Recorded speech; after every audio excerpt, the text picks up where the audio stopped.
See? Told you they'd be here. Xavier! Oh, and Shiori and Farina too!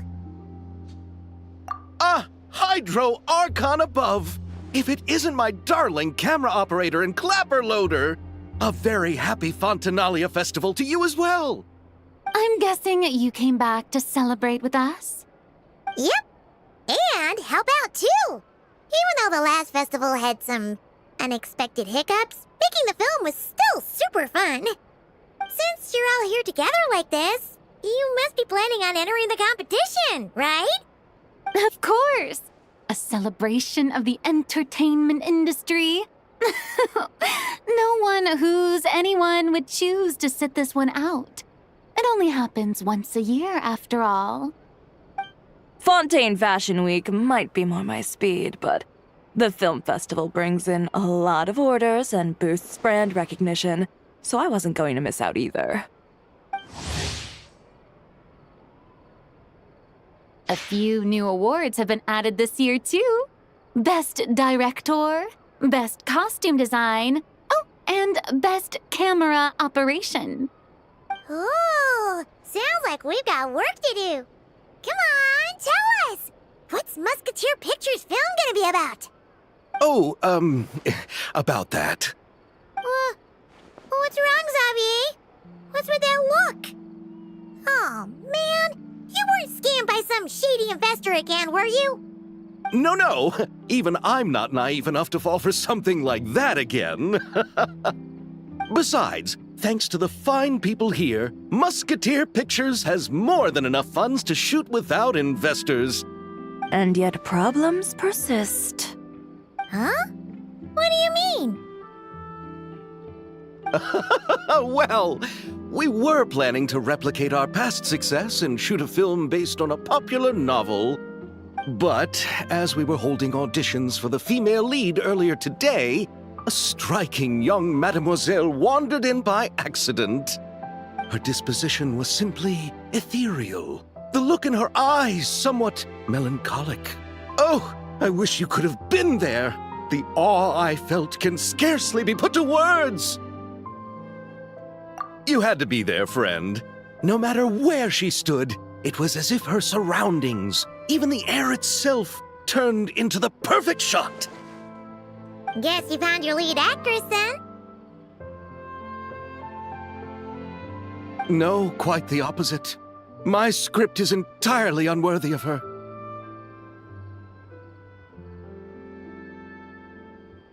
I fear it is. Nevertheless, I couldn't help but approach the mademoiselle to ask about her background and what brought her to Fontaine. What did she say? Sadly, she said her best friend was gone. After returning to her own homeland not too long ago, she decided to visit where her friend was from to remember them better. Oh, no wonder she looked sad. Yes, but that's when it struck me. Why not cast her as the lead in a film centered around her search for this old friend?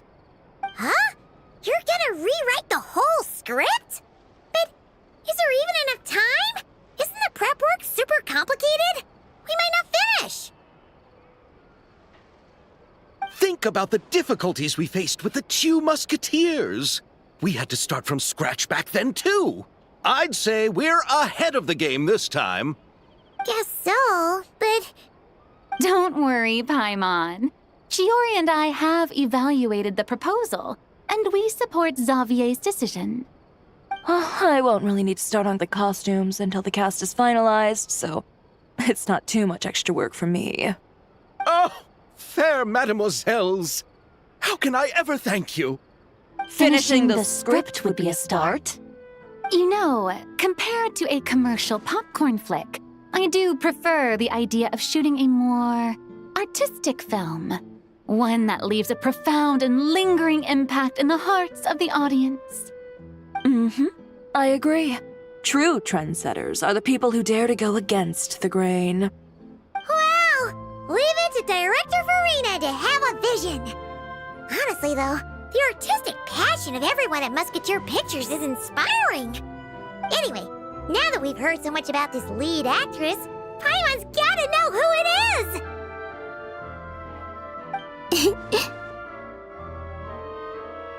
Ah! Columbina! What are you doing here? Hello. I was just walking past when I heard you talking about me, so I came over. Huh? You know Miss Columbina? Of course!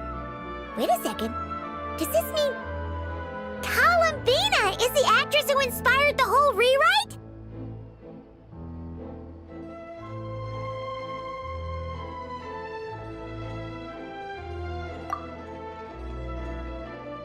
Yeah.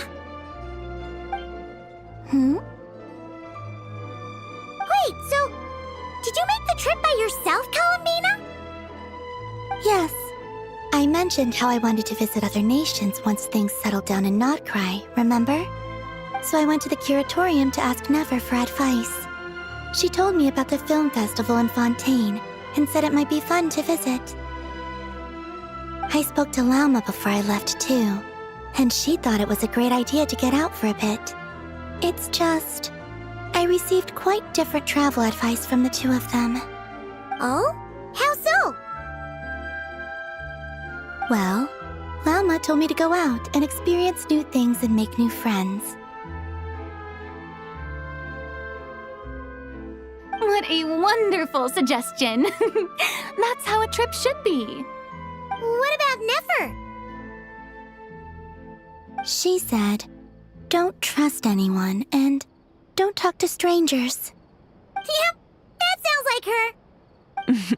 I can understand that too. It shows this Nefer cares about you a great deal, Miss Columbina. Yes, so I plan on combining their advice. All I need to do is turn strangers into friends, and then I can talk to them. Huh. That kinda makes sense, but also not. Hey, Chiori. Oh, look who's back. Happy Fontinalia Festival, you two. Oh, looks like we have a superstar in our midst. How about an autograph, Big Shot? Ha ha, very funny.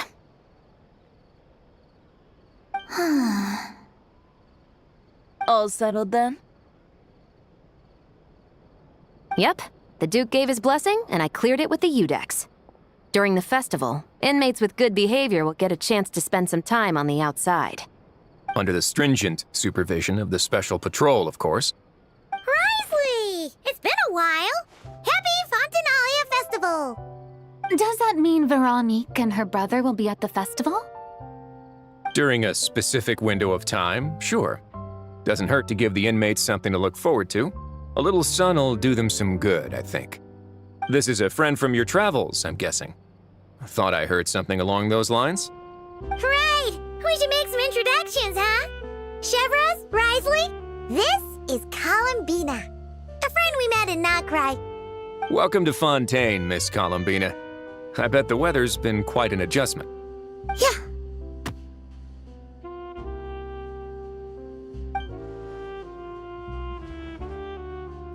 And not the good kind, I take it. No, I quite like it. It's a lot warmer than Notcry. Then what was the punch for? Oh, should I not have done that? The flowers that bloom here are so vibrant, and the people are so kind. I just wanted to become friends as fast as possible. Ah, so that was meant as a gesture of friendship. Is that right, Miss Columbina? Mm-hmm. Isn't that what friends do? Right. Might have been a bit premature in this instance, though. Your friend here is quite the character.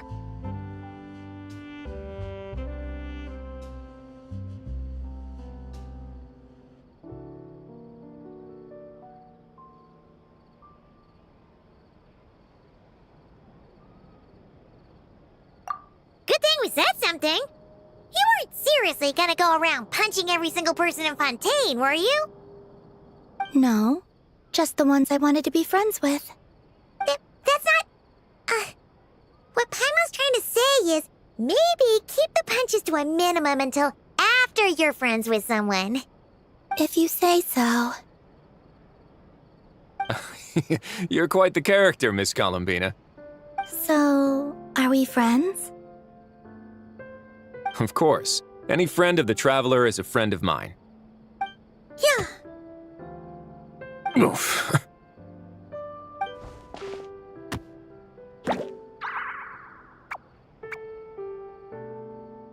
When it comes to friends, you sure know how to pick 'em.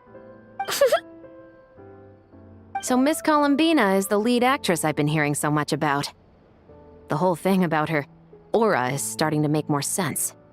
You gonna be part of the film this time too, Shivers? That was the plan. But now that Mr. Xavier has changed the direction, I don't think I'm in quite as many scenes. It's all for the best, though. A different crew asked me to help consult on some of their musket work. Oh, sounds like our trusty musketeer is as popular as ever. I'm just going where I'm needed. I'm more than willing to help with whatever this production needs as well. Ah, well, speaking of, would you happen to know if there are scenic locations around the Kota Fontaine that other crews haven't booked?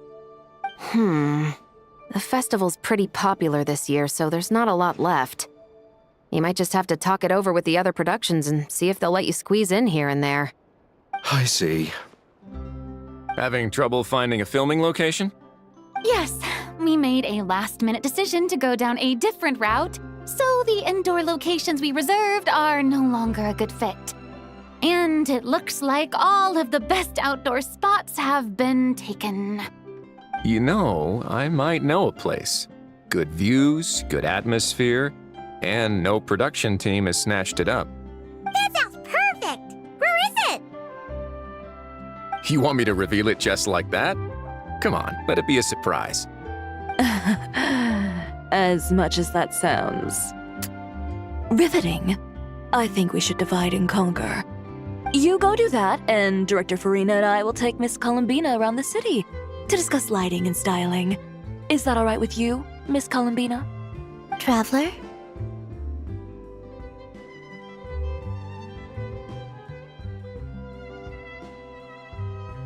Yeah, everyone here is our friend.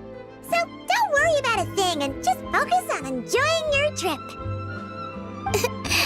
Okay. All right, then the Traveler and I will go check out this potential filming location.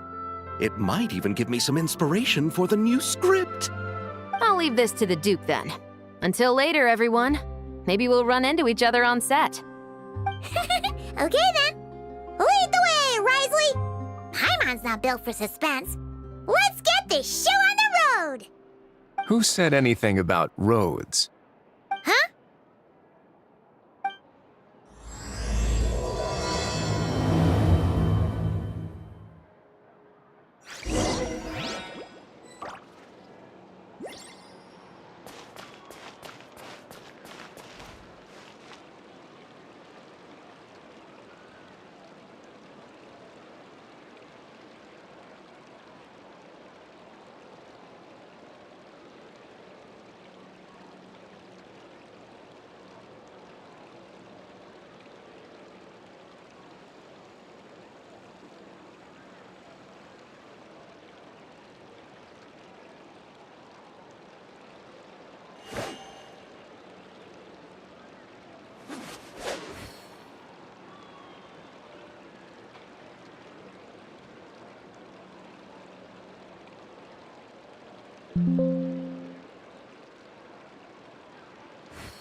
It'd make quite the grand backdrop for a film, don't you think?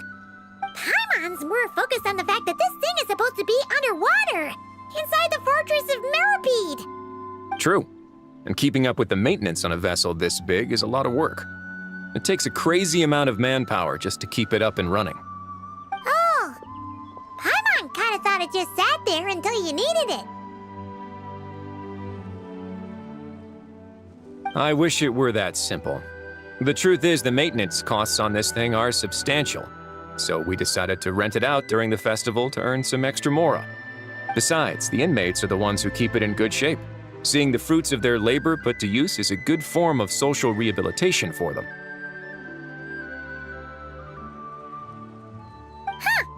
You've really thought this through. What you think, Xavier? Is this a good place to shoot? Ah, I've got it! Good messieurs and mesdemoiselles, I've got it!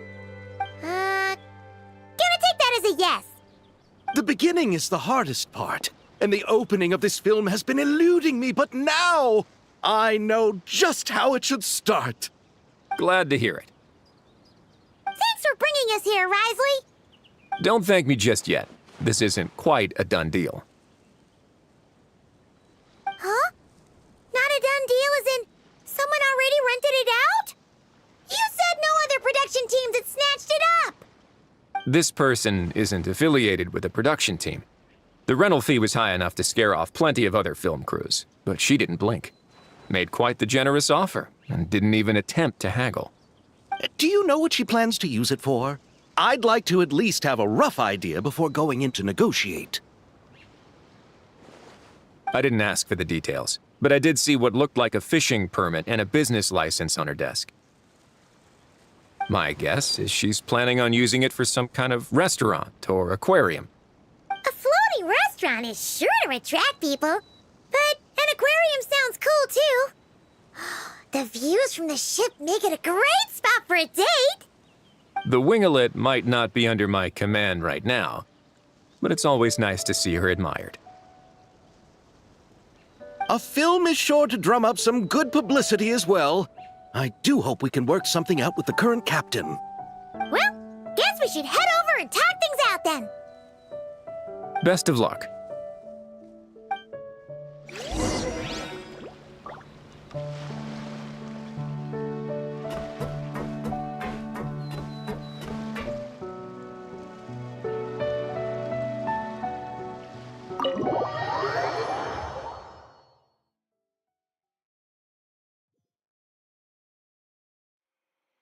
Wow!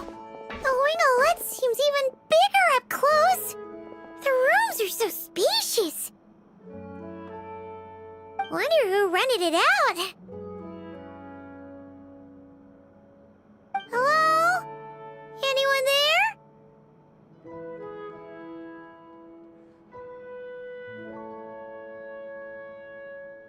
Perhaps the captain had business to attend to elsewhere. But why rent such a massive boat just to have it sit here, without even leaving so much as a note? Let's try again. Anyone there? Hello? Seriously? Right now? What is it gonna take to get some decent sleep around here? Is a nap too much to ask for? Sorry, the aquarium's closed for the... Huh?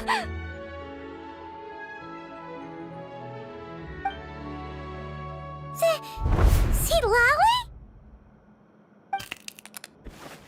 Traveler! Paimon! Hold on.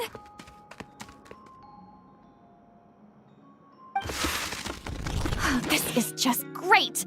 How am I gonna go out dressed like this? What happened to my regular clothes?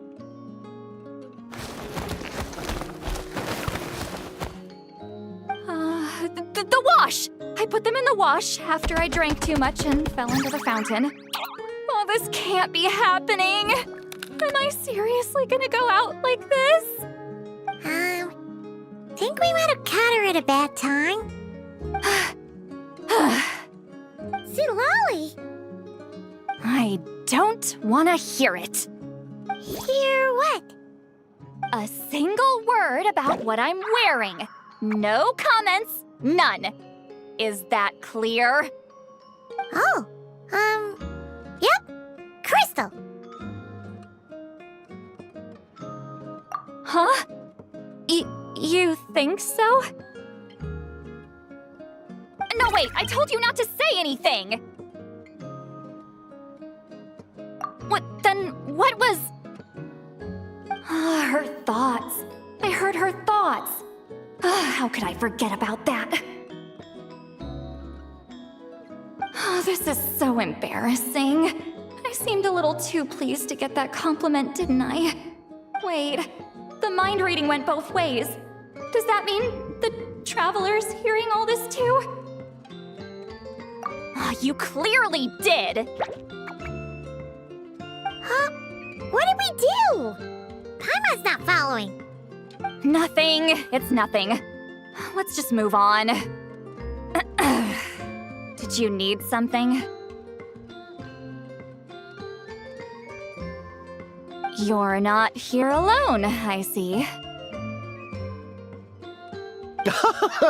Hello, I'm Xavier, a film director and producer from Fontaine.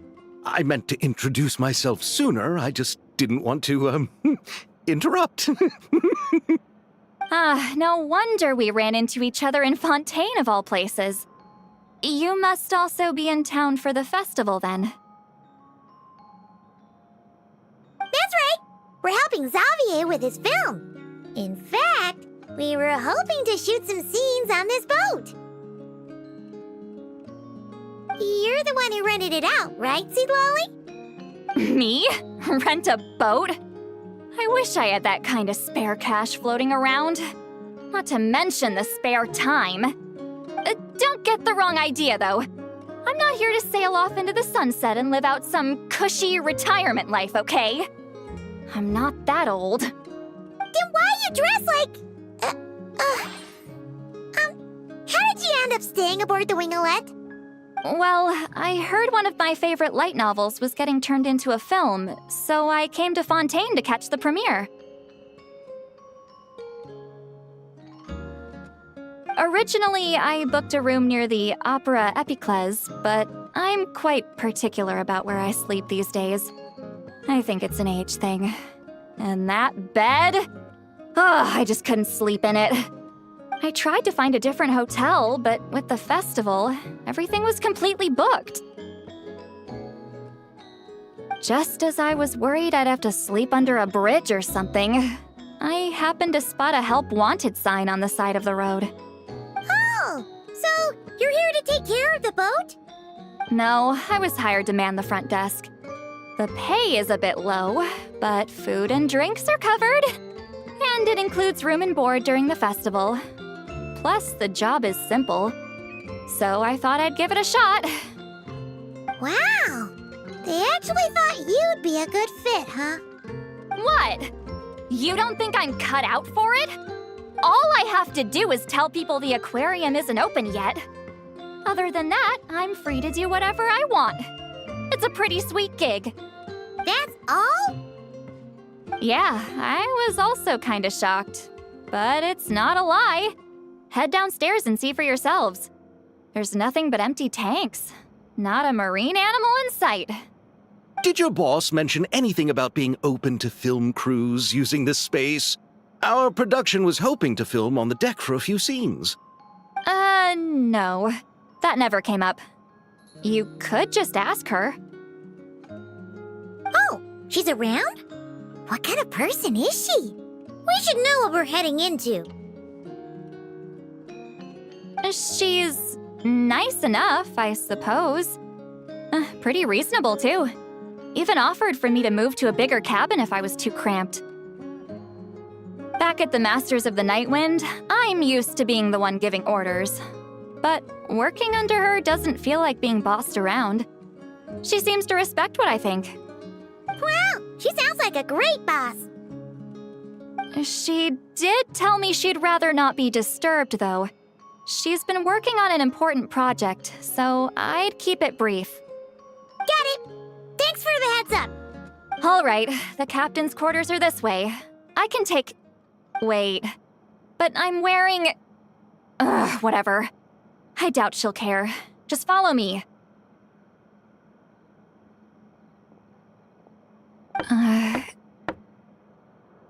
Miss Guillotin? These visitors were hoping to ask you about something.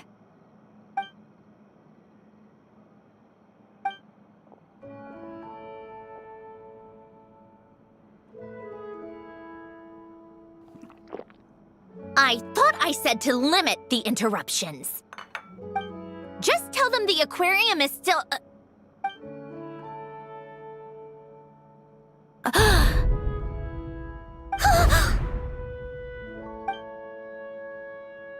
Sandrone, you're here?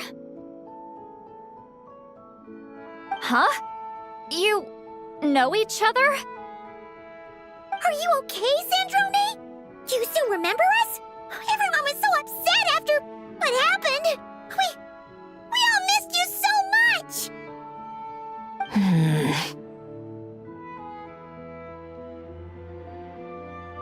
Miss Seat Lolly, why don't you escort this gentleman to the reception area for a cup of tea? I have something to discuss with these two in private. Ah, I see. Right this way, Mr. Xavier.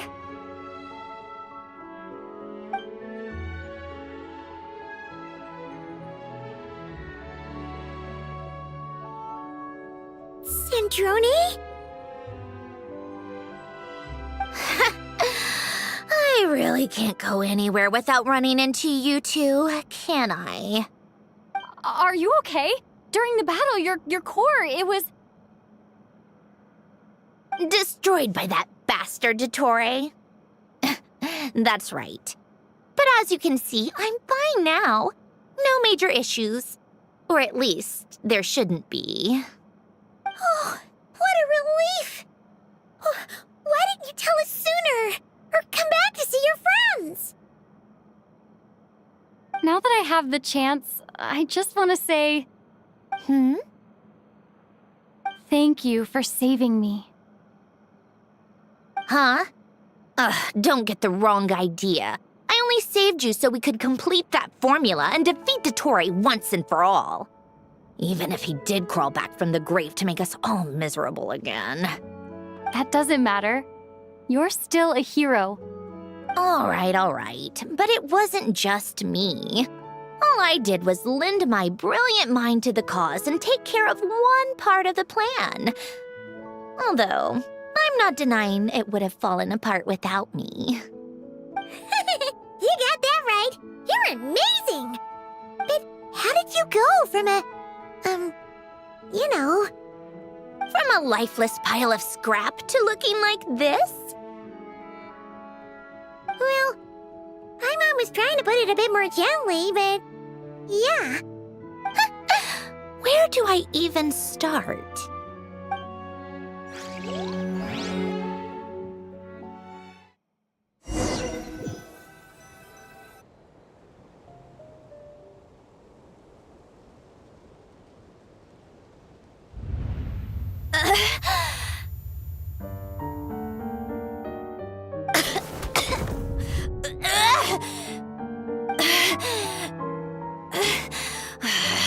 Curse it all!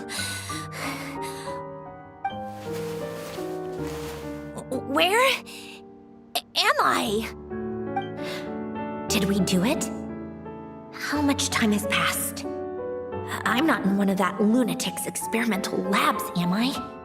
Wait, Fontaine decor. Books from the Research Institute. Phew. One thing at a time. Initiate self-diagnostics. Assess the extent of the damage. Cut power to compromised, non-essential components. Then reconstruct available action modules.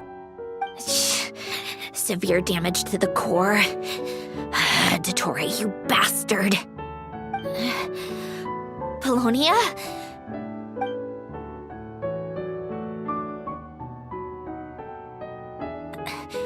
Sonia, wake up! Activate!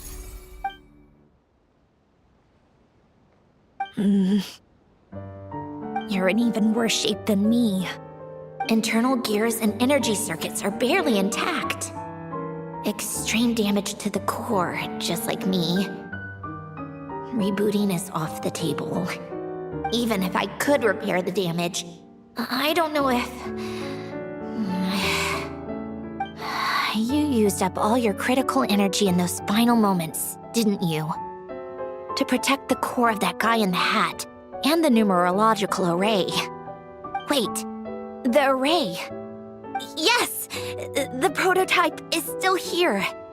But can I even run it in this state? Whatever. I have to try. I just need to confirm one thing. Activate the numerological array. Connect the computing core to my body. Just like I thought.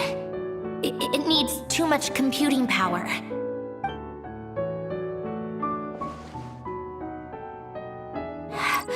Cut off power supply to all functions except the thinking module. Please. I just need to ask one question. Initiate query regarding the 3 moon sisters. How many living moon goddesses are there in possession of the Trilunar Authority? 1. It worked. You did it, Columbina. You made it back. But how did I survive? The self-diagnostics showed damage severe enough to shut me down for good. What triggered the reboot? A built-in message? Only visible after a core reboot. The final gift. Lynn! Were you the one who gave me the second chance? But why now? What activated it? What is that? A vision? Wait, no. It's a stellar linchpin?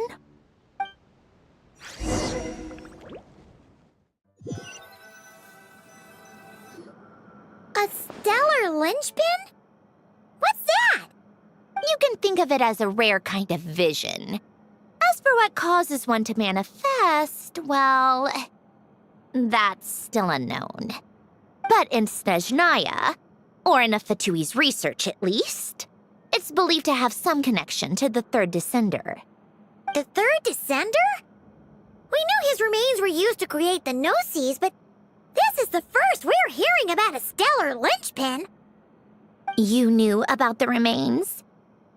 Right, of course. Look who I'm talking to. Yes, the Heavenly Principles used the remains of the third descender to create the 7 Gnosis as a means to consolidate the Archon system. Visions result from that same system, so extrapolating from there, it's clear that the manifestation of a vision is also, to some extent, related to the third descender. Still following?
For those that wield them, visions serve as a means to channel elemental power.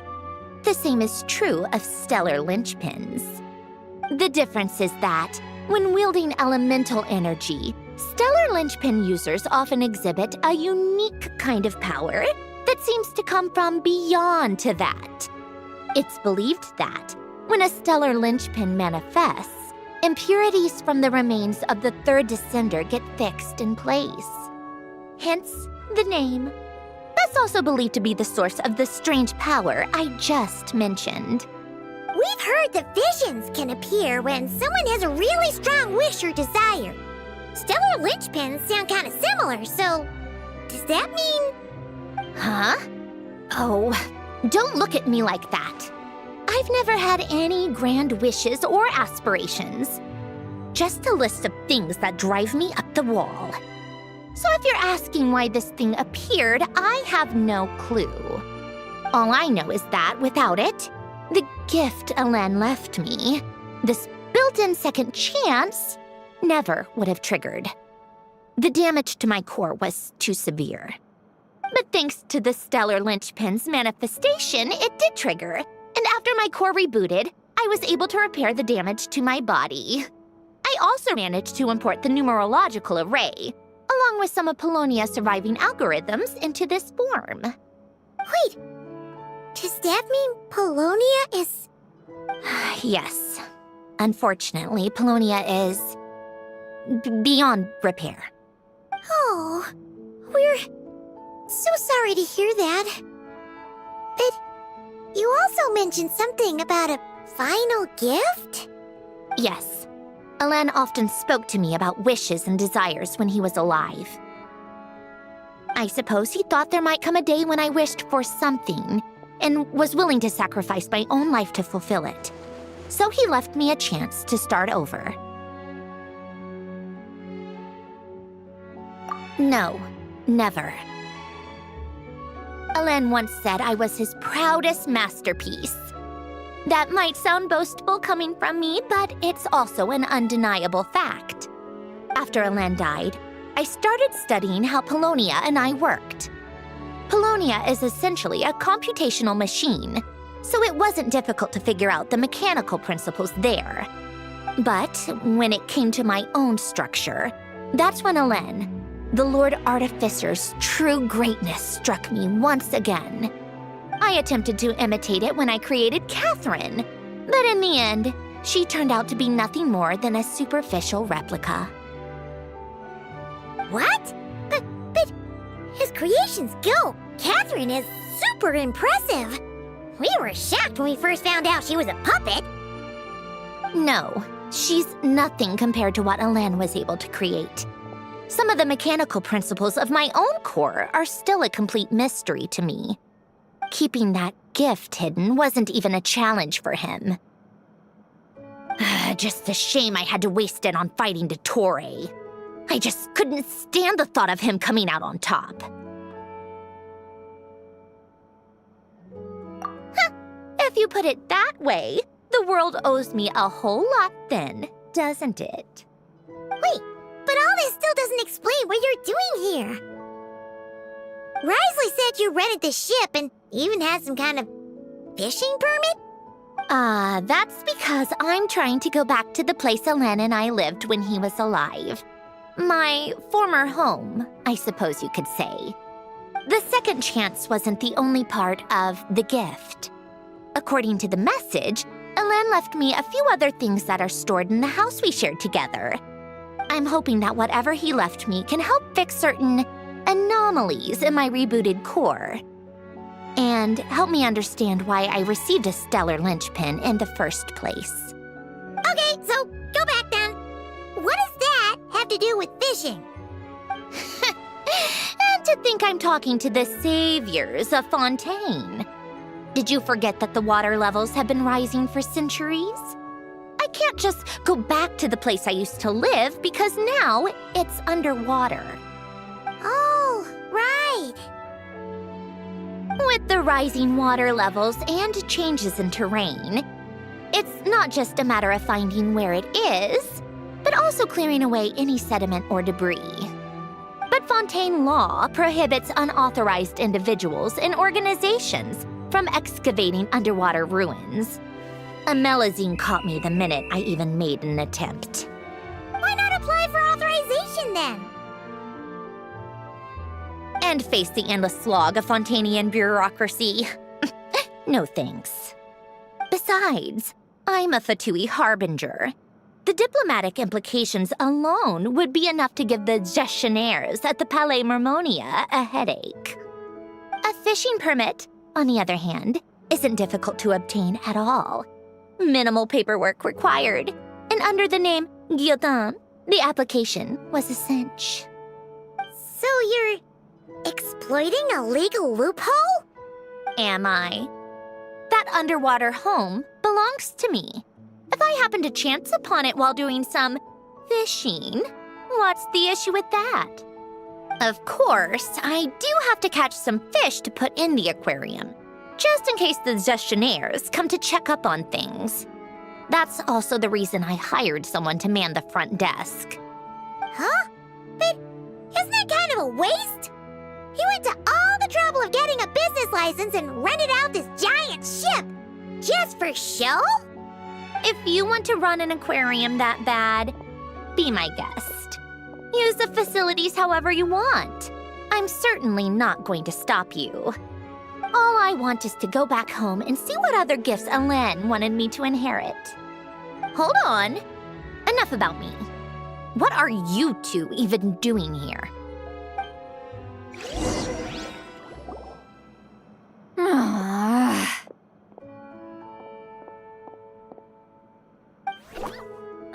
Seriously? They've been in there forever.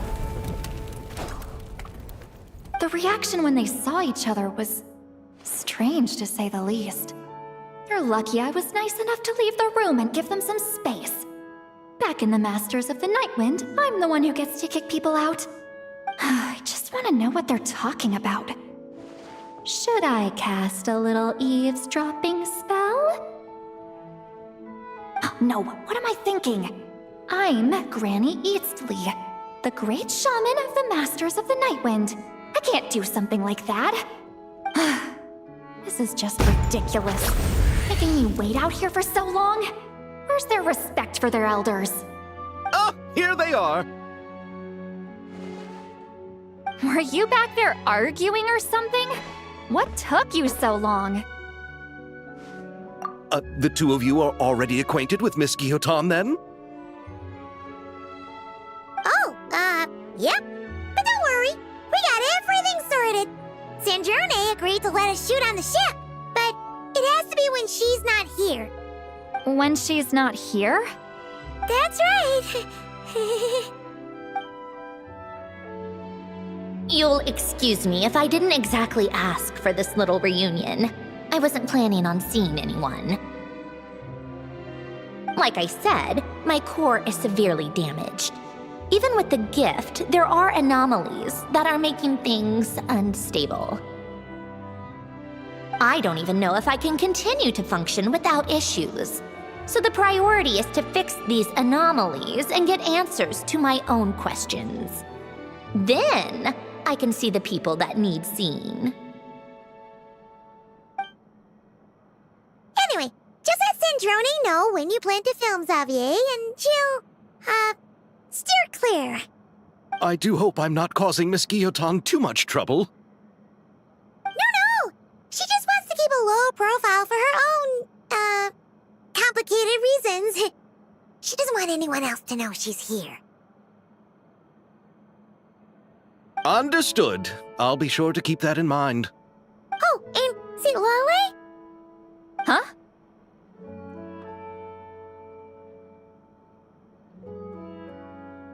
You mean Miss Guillotin? What does she want? Oh, please don't let it be about the pajamas. What? The 7th of the Fatui Harbingers? Why are you telling me all this? I asked the Traveler about you, and I've decided it's best to be open in this instance. I can understand if you would rather not work for a Harbinger.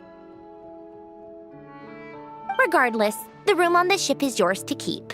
You're an acquaintance of the Traveler, and I plan to honor that. Wait, she's actually nice? It's not a problem. The captain also worked for the Fatui, and he helped Natlan a great deal. We know that there are good people among your ranks. Besides, I've been around long enough to know what it means to earn one's keep. This isn't Natlan, and I don't expect special treatment. Besides, sitting at a desk isn't exactly back-breaking work. I appreciate that perspective, great shaman. Seat Lolly. Just call me Seat Lolly. That title makes me sound so... old. Well, Seat Lolly, the Traveler and I are looking for something, so we'll be heading underwater together soon. I'll leave the ship in your care while we're gone. Together? How often? Not too often. We're heading out in a bit, but I'll be available if you need something. You couldn't, go alone? I wanted to, but she was concerned about my physical well-being, so she offered to come with. Guess my mental well-being means nothing then. Huh?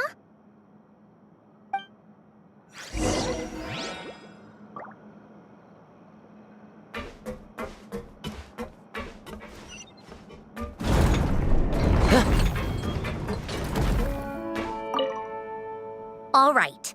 Our first stop is the Barrel region. After Alain left the Fontaine Research Institute, he lived in seclusion somewhere around there.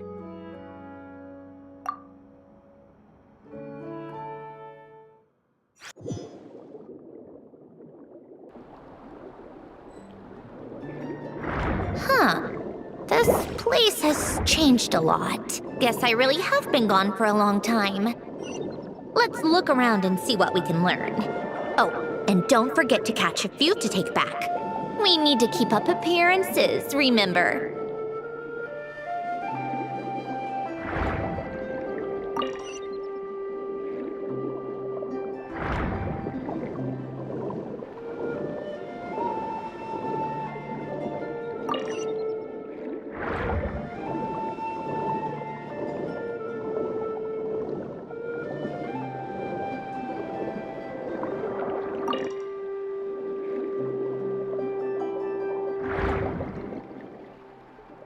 Poisson isn't too far from here, right? It's all a bit nostalgic, I guess. Back when I lived here, all this was still above water. All right, I have a general understanding of the terrain changes and sediment accumulation. We can stop here for now.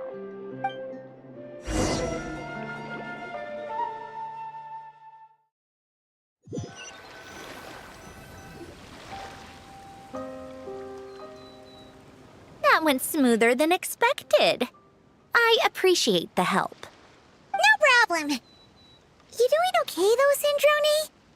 Seeing your home look nothing like you remember, that can't be easy. I'm fine. Times change.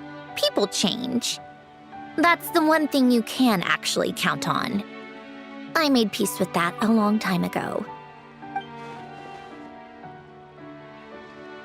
You should head back and put them in the aquarium tanks. We finished ahead of schedule, so your crew is probably still on the ship. I'll follow in a bit. Right. Xavier said he was gonna test out a couple of shots.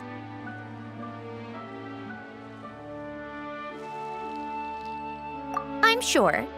I want to take another look around on my own. Okay then. Want us to let you know when the filming is done? No need. Columbina relies on Kuvaki to perceive her surroundings. In Nodcry, her senses are heightened because Kuvaki is everywhere. But here, as long as she doesn't activate her abilities, her range of perception should be equivalent to an average person's line of sight. I figured that out back in Snezhnaya. That's oddly specific. I have hiding from her down to a science. So, what? Things might be a bit different now that she's merged with the Moon Sisters, but I doubt there's been a drastic change. The point is, You two can head back. Don't worry about me. Okay, if you say so. Come find us on the ship if you need anything.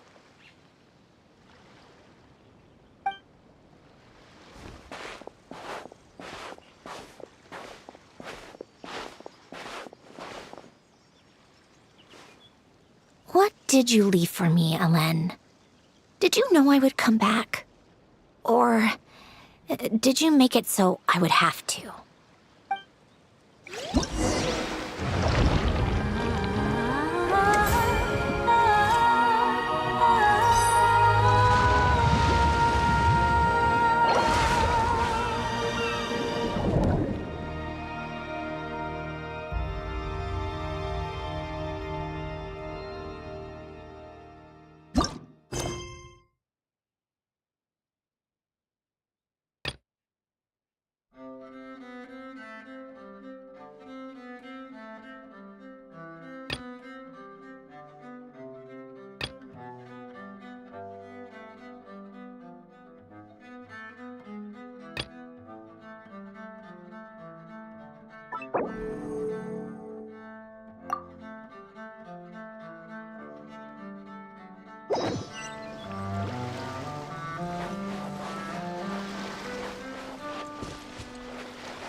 Someone needs assistance.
They're filming over there. Oops, sorry.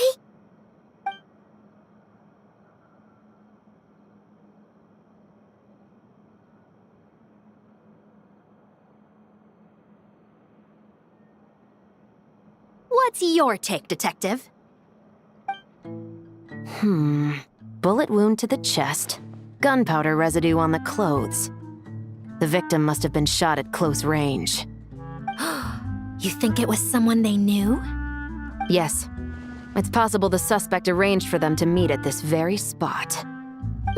A reasonable deduction. But you're overlooking a crucial clue. What? The victim's pocket watch is missing. And cut! I think we got it! Good work, everyone! Phew, finally. Acting was nerve-wracking for me when I first tried it too. Just loosen up, and you'll get used to it in no time. Severus! Charlotte!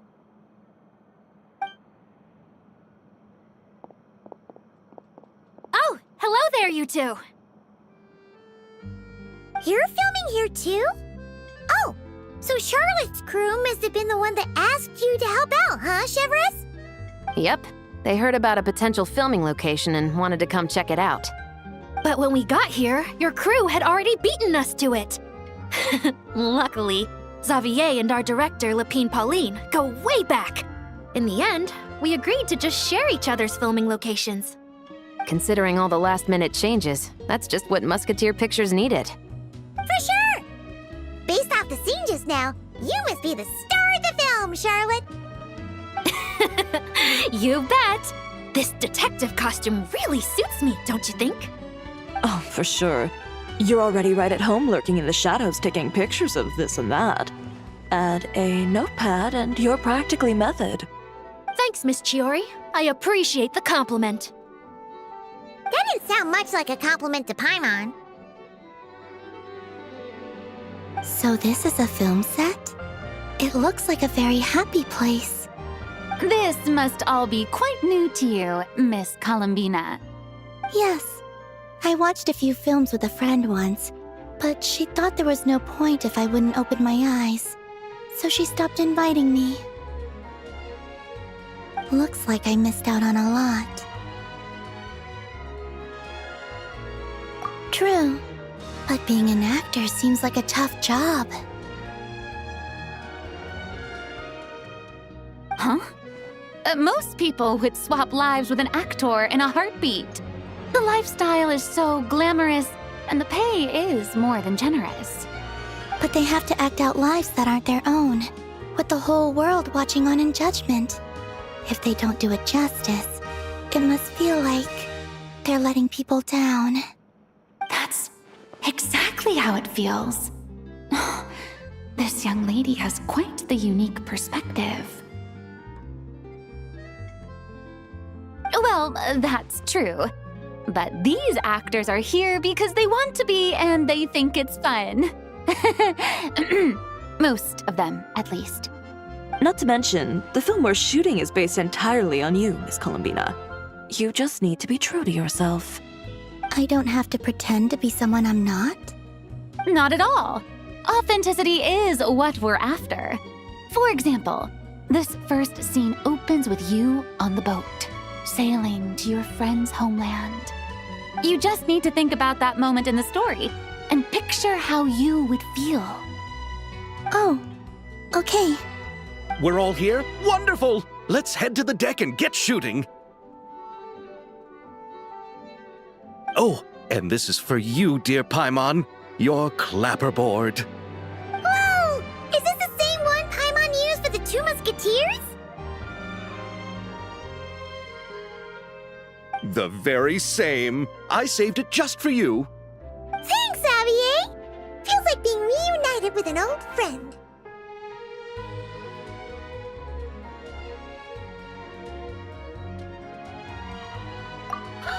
Of course! That said, I have a different job in mind for you this time, traveler. Our film is focusing on a single protagonist, so conveying the subtle changes in her state of mind is of the utmost importance. In addition to the actor's own performance, another way we can convey that is through lighting. Huh? But there's already a lighting specialist, isn't there? Yes, but it's clear the Traveler and Miss Columbina share a deep bond. You might have a better chance of understanding her frame of mind in certain scenes.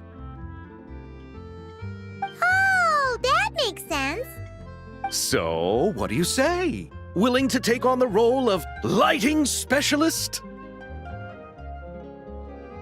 It's settled! I leave the job of translating our leading lady's inner thoughts in your capable hands.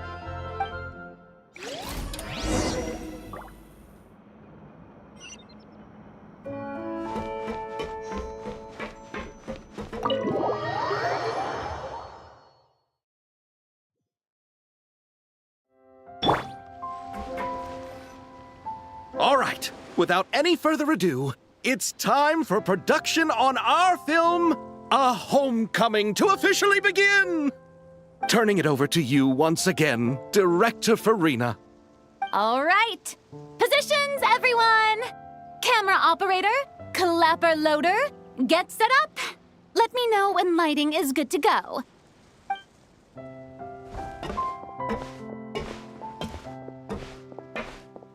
All you need to worry about, Miss Columbina, is hitting your mark. Other than that, just focus on immersing yourself in the emotions of the moment. Okay. Good. Lighting, are we ready?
Ready. All right, quiet on set. 3, 2, 1, action! This is her homeland. Columbina. Cut! The emotions I'm looking for were definitely there. Let's just try to keep it a bit more natural. Oh, but definitely keep that gesture at the end. I loved how real it felt. You looked genuinely moved. All right, if you're ready, let's go for another take. Miss Columbina? That presence. It kind of felt like... Sandrone?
You're here.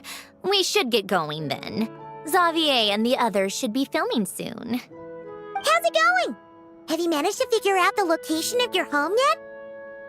I've narrowed down a few potential locations.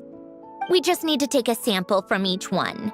Once the equipment analyzes them, we should know the exact location and where to find the entrance. Great! We should get started then.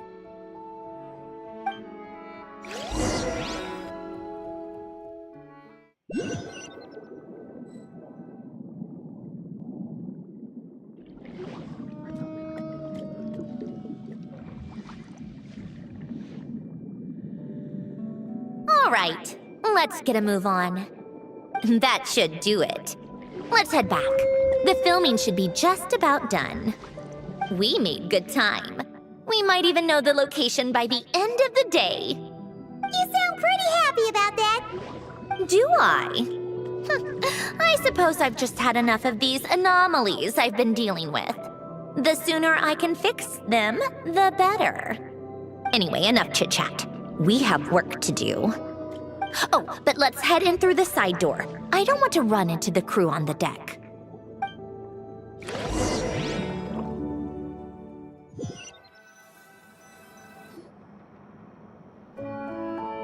All right, now we just need to wait for the results.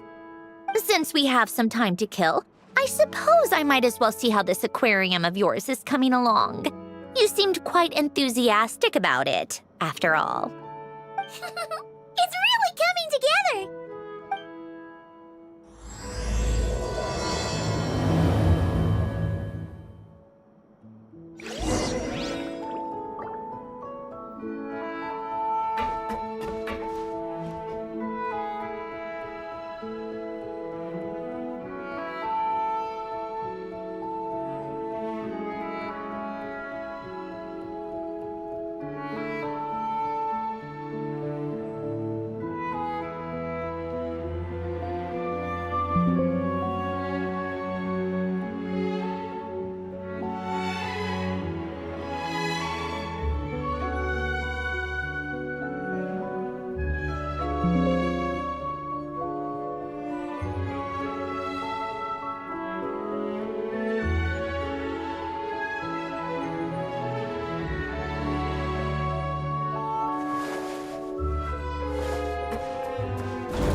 Oh, kind of impressive, actually. These must be the ones we caught the first time we went underwater. Like it? It's fine, I guess. Nothing special. Come on! It sounded like you really liked it just now. You're that proud of it? Is this a sense of accomplishment or something? Well, yeah. And it's pretty. You know it's gonna be gone soon, though, right? What do you mean? After the festival, this ship will be returned to the fortress of Meropide, and this aquarium will be no more. So? So, no matter how much work you put into this place, once the festival is over, it's all just going to disappear. But not making the most of it when we have the chance is an even bigger waste. But if you know it's all going to be gone one day, why even bother? Well, because Because you still get to keep the things you gain along the way. And those are things that can never be replaced. Doesn't that make losing them even harder? well, if you put it like that. But the happy memories we make along the way last forever. You just have to take a more glass half full perspective. Not to mention, everything we do here is going to be on film, so it'll still live on in some shape or form. And when you look back on it, only happy memories will come to mind? Exactly! So it's about finding joy in the process itself. Traveler! You're back already? What's wrong with that? You say that like it's terrible news or something. How did you get here? I didn't see you on the deck. Oh, never mind. We need to help Miss Guillotin hide ASAP. The crew is heading over here to shoot any second. What? They should be done by now. There was a mishap earlier that cost them some time. I was waiting on deck so I could warn you the minute you showed up. Anyway, you should head back to the captain's cabin right away.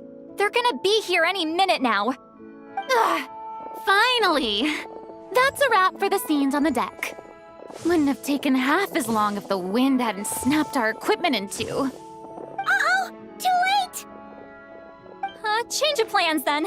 You'll just have to hide. Hide? And where exactly am I supposed to do that? Oh, there's a box over there! You can get in that! Huh? You expect me to... Do I need my makeup done for the next scene too? For the love of... Let me see. Maybe just a quick touch-up. Huh? Traveler and Paimon? What are you doing here? I thought you took the day off to take care of something. Huh? Oh, well, it didn't take as long as we were expecting, so we came back early. What about you guys? You're still not done shooting for the day? No, we ran into an issue that, set us back. It meant Miss Charlotte's crew wasn't able to wrap either. We both still have scenes to shoot in this aquarium. Oh, that's not ideal. For several reasons. Let us help them. The sooner we wrap, the sooner everyone can get some rest. All right. Thanks, you two. Miss Charlotte's crew can go first then. If I'm not mistaken, you still have a night shoot later. Thanks, Director Farina! Of course. Fellow artists should help each other out where we can. Agreed. Well then, camera, lights, get set up. Actors, give your lines a quick once-over. Let's try to get this in one take.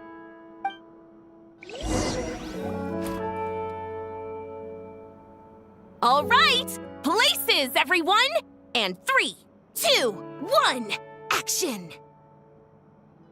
So, the story ends like this. But when Duke Saint Germanus departed, he clearly said that everything was beyond redemption. Huh? That sounds familiar. Wait, it's from that novel I came across while researching the numerological array. He's only a genius when it comes to mechanics, and everything else, he's just an ordinary person. Shh. Huh? What was that noise? Whatever, I'll just fix it in post. Miss Jacoba, please don't speak as if I were the accomplice. Not so hard. This box isn't sturdy enough for that. This is why I keep saying, don't put too much trust in Clockwork Mecha. Unlike humans, machines don't have a heart. A heart? That's right. It's what's on the inside. It's also referred to as someone's soul, or likened to free will. You can think of it as a person's core, what makes them unique. In general, though, people don't believe machines are capable of having a soul. You said my emotion module was faultless. It is, but that's not quite the same thing. Do you think I have one then? A heart? I don't think so. I know so. The question is, do you recognize it within yourself? That's where you're wrong. I can't believe this. Forcing me to hide in a box and listen to this drivel. Me. In the end, Clocks tick through tranquil years. Fish swim in crystalline springs. No matter how grand a dream is, it will fade away like this. Forlorn, wordless, silent. And cut. That was a long one. What did you think? If she makes them do another take, I'm going to flip a lid. And not just the one to this box. There were some weird audio things going on, but acting-wise, it was great. It's a keeper. Perfect! That means I can get out of this box. It's our turn. Camera operator, set up for the next scene.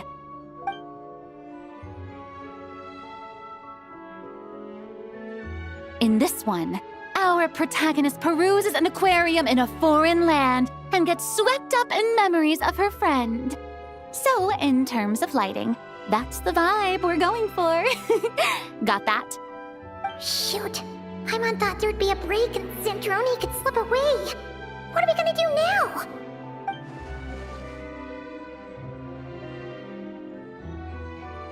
break a leg. Yep, we're headed off to shoot our next scene.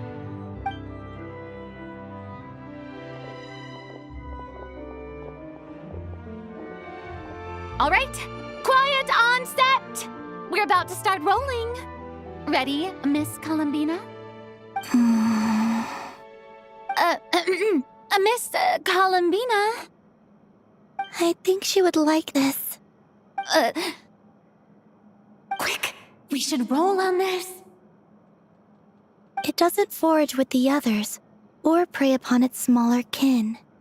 Instead, it remains where it is, cradled in the coral's quiet beauty, as though the raging cyclones above are of no consequence. And yet, she still stood before the cyclone in the end. So I think that story has it wrong. She is no different than us. She has a heart. Columbina. Hmm?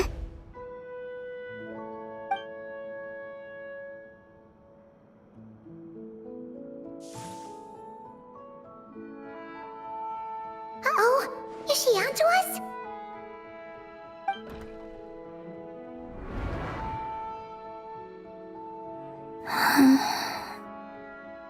What is she doing? Cut! You okay, Columbina?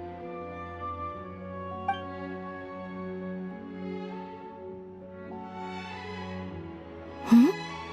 Oh, yes. I just thought... Why don't we take a short break? It's been a long day of shooting so far. That last take was beautifully organic, though. We can use it as is. No need to go again. Thanks, Director Farina. But I'm fine to continue. You're sure? In that case, let's shoot some quick B-roll. Then we can move to our next outdoor scene.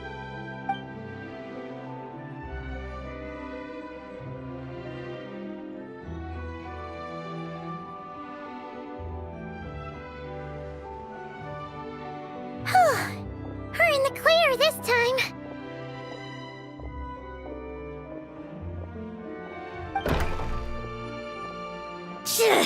Ugh! Absolutely suffocating. You okay, Sandrone?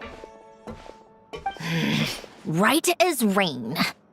Come on, let's go check the test results. It's time for me to go home.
All right, it should be around here.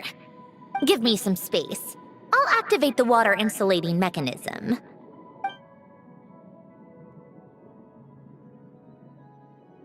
The what? Alain, much like Renee, had long predicted that the water levels in Fontaine would rise.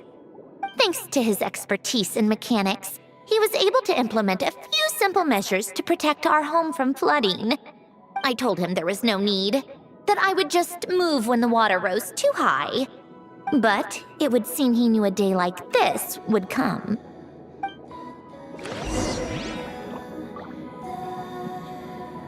All right, the silt has been cleared away.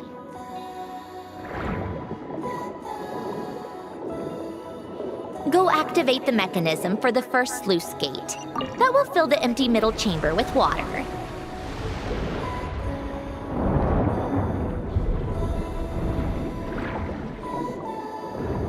All right, now turn on the drainage mechanism in front of the second sluice gate, and this chamber will become empty once again.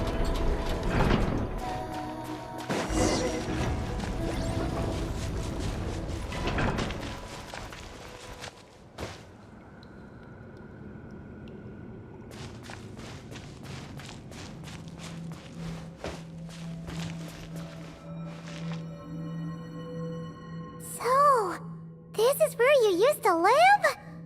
It's beautiful! There's even a garden! Back when I lived here, it was my job to tend to the potted plants and flower beds. Still growing strong even after all this time. Who would have thought? If the weather was nice, I would take Alain out in his wheelchair and we would go for a walk. Before long, we started bringing Polonia along too. Come to think of it, I was the only one who could get around easily back then. Polonia always got stuck at some point, and it was up to me to launch a rescue mission. Happy? I suppose they were. Uneventful, but pleasant. Repetitive, but peaceful. It was like living in a world where time didn't exist. Of course, that was all just an illusion. Death still awaits all of us at the end. Oh. All right, enough standing around. Let's head inside.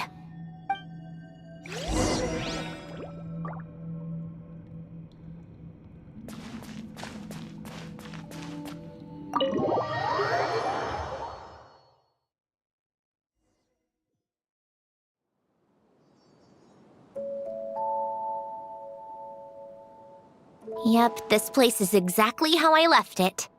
Nothing has changed.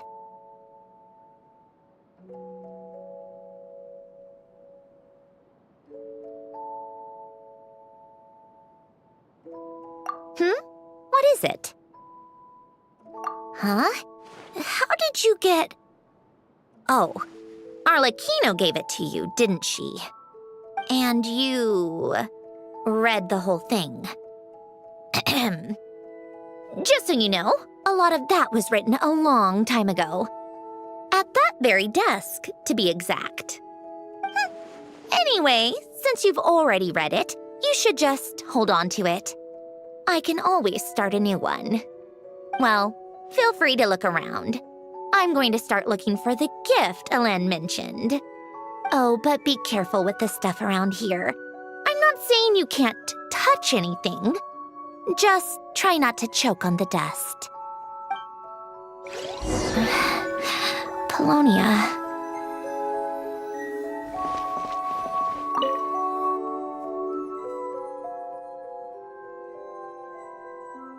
Oh, I played with these when I was little. During the first few months after I was created, I mean. At first, Alain and I would play together, but it didn't take long for me to become unbeatable. So, Polonia and I played together instead. Yeah, these don't look like Paimon's kind of games. Logic and math puzzles? Those happen to be my specialty. It's been so long. What do you say? Should we play a few rounds?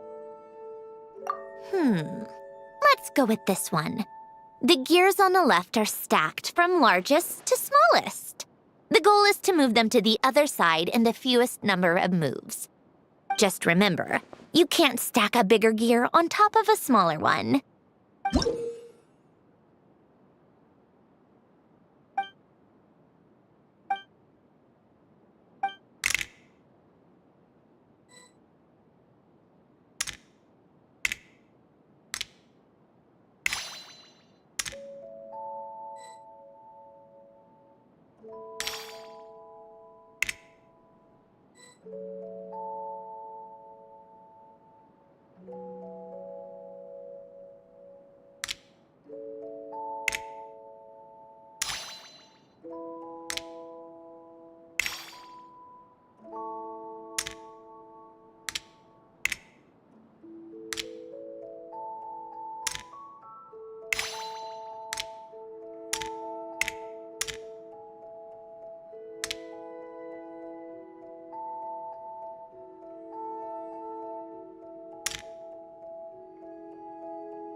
Looks like it took you a few extra moves. My first attempt was the same. You'll get better with practice. Well, what did you think of the game?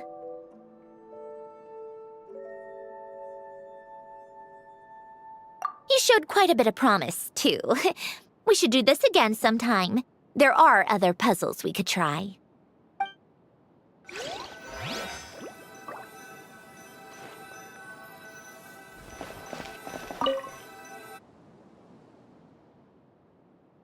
Oh, these are some of Alen's drafts from his late, and these are just some unimportant letters. I couldn't be bothered to sort through them before I left.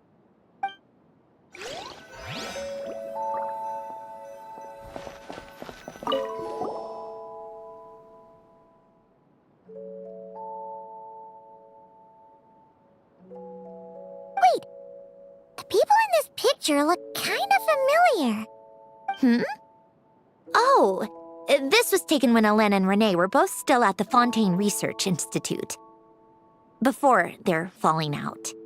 In his later years, Alen would often sit by the fireplace and stare at this picture, wearing an expression somewhere between guilt and longing. He said he sometimes regretted not helping his friend when he needed it most, even if just to stop him.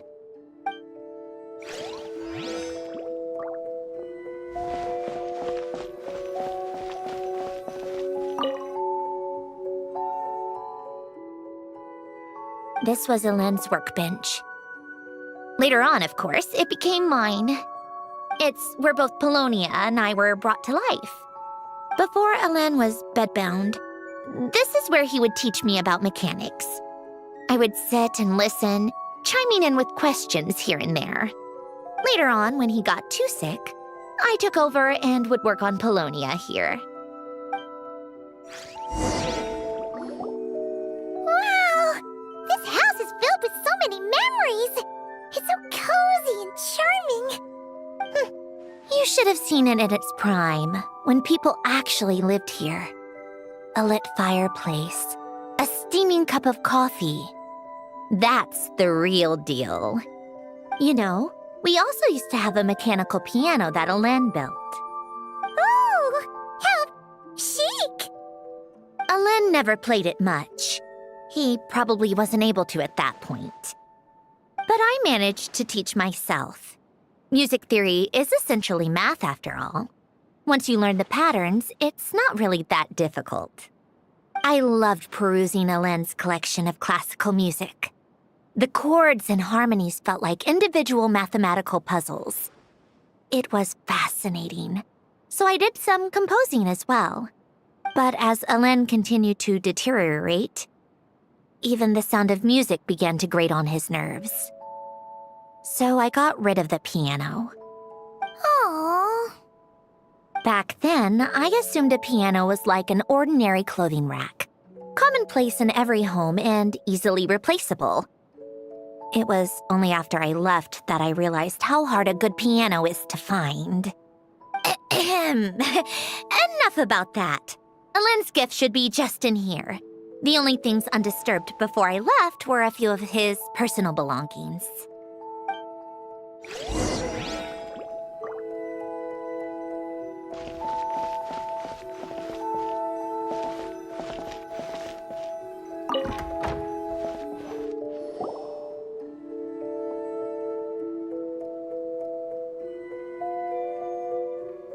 Wait, there's a hidden compartment at the back of this box. Looks like it's locked with some kind of gear mechanism. Knowing you, Alen, I'm guessing it goes like this, then like this. Got it. Am I a genius or what? Let's see here. A box? Well, you gonna open it?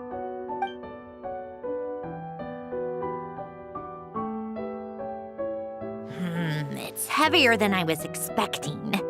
Just how much stuff is in here?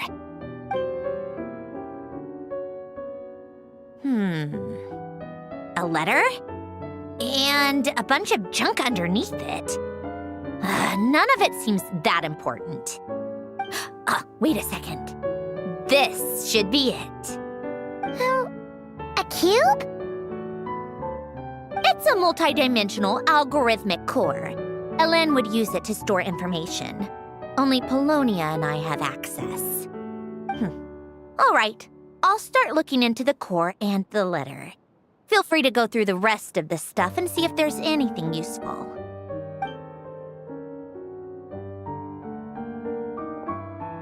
Okay. Hold on. There's another picture in here. This one has writing on the back. A snapshot of you playing among the plants shortly after you were born. You seem to like these flowers a lot. May you grow and flourish just as they do. Huh? Wow! Look how happy you are in this picture. You've changed a lot since then, huh? What's that supposed to mean? Just that you come off kind of aggressive sometimes. Or, annoyed at everyone around you. Well then, people should stop being so annoying. It's not like I'm the one with the problem. Of course not. Oh, here's something else. Looks like a piece of paper torn out from somewhere. Today, I solved another math puzzle and made a breakthrough on a construction problem the Institute has been stuck on for years. Am I a genius or what? No, wait, that's From now on, I should have people address me as Her Highness the Clockwork Princess, Unraveler of all reason. Nope. No more of that. I thought I tore this page out. You wrote this? Then how did it get... Wait, there's more writing at the bottom. You seem to have developed a distaste for this particular entry, considering I found it in the trash. I'm sorry, but I could not help but hold on to it. Forgive me. Lynn! Don't be embarrassed. Everyone goes through a phase like that. Nonsense. I wasn't even the one who wrote that. It must have been Polonia. That's enough.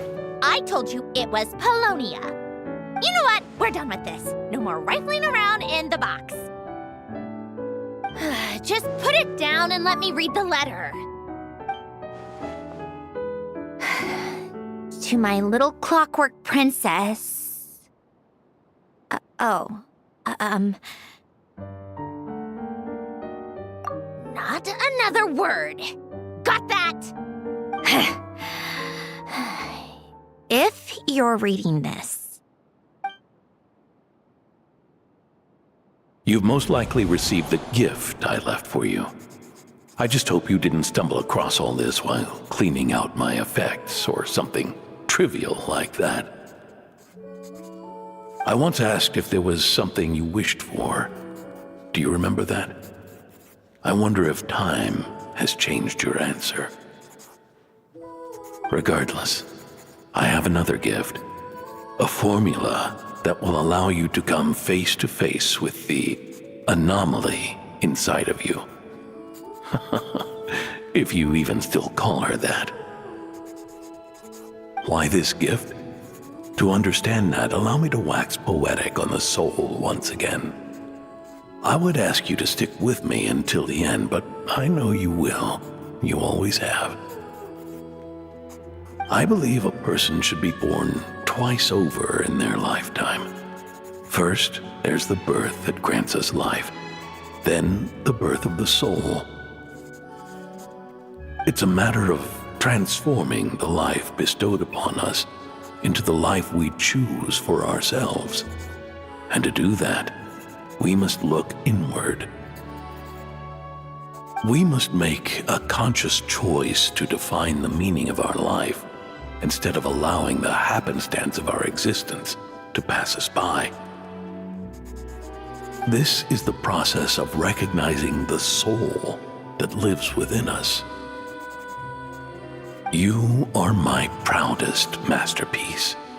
I told you that long ago. But to me, you have never been a creation or a machine. To me, you're just like the rest of us. You have a heart. In fact, some theories think of the human brain as nothing more than a machine, and thought the product of its computations. So you see, perhaps we're not so different after all. Your inner machinery is just far more advanced than most. No matter how one looks at it, the heart is a complex thing, a place where logic and reason collide with our emotions. Your computational capacity allowed you to become sentient and develop logical reasoning. But it also granted you something that, on the surface, might seem contradictory: emotion. Emotions and logic often clash with each other, and those instances of discord can accumulate over time. That is the source of what you refer to as the anomalies within you. As you told me once, you've always known what you don't want, yet you've never wished for anything in particular. Similar to how a blind person can feel when a part of their body is in pain without being able to fully visualize its form, such is your relationship with your soul. So, what I leave you now is this: a formula that will allow you to see the shape of your soul. For if you want to protect your heart, you must first be able to recognize it within yourself. Of course. Whether you use it is entirely up to you. You are, and always have been, free to do as you wish. Regardless, whether by my formula or some other means, I trust you will know your heart one day. You always were a fast learner, and the smartest person I've ever known. Ellen. Oh.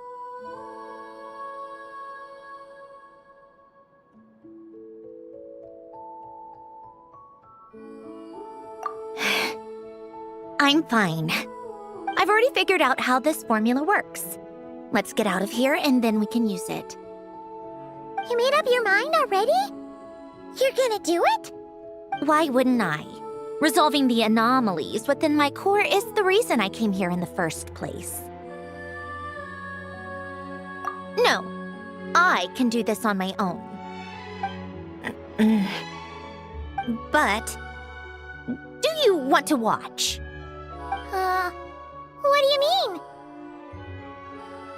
I already know what anomaly I need to resolve. Like Ellen said, she's an amalgamation of all the times my logic algorithms have clashed with my emotions. And by resolve, you mean that literally, or...? Yes. But if you, let us in like that, wouldn't that mean letting us see a bunch of your, you know, inner thoughts and secrets? If what Ellen said is true, then I'm about to be... born anew, or whatever. This is your chance to be lucky enough to witness it. Besides, you already read my whole diary. When it comes to keeping my innermost thoughts to myself, well, I think that ship has sailed. You're really sure about this? How many times do I have to say it? I finally let you in as, friends, and you want to question it. I'm not gonna offer a second time.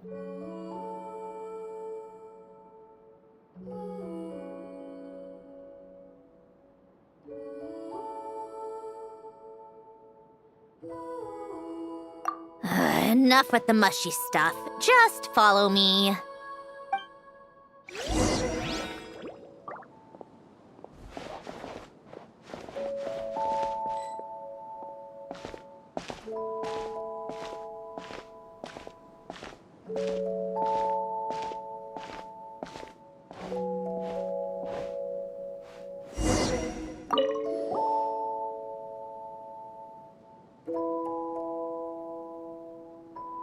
Right. With the numerological array, I can construct a simple formula that will allow you to experience what I see and hear in real time.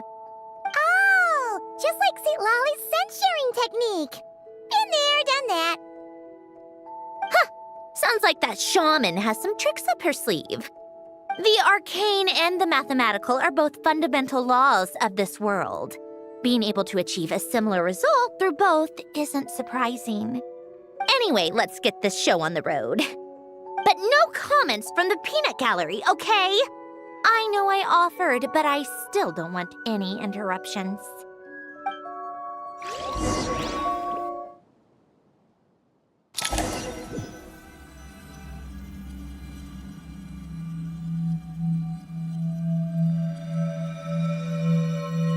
Is this my heart?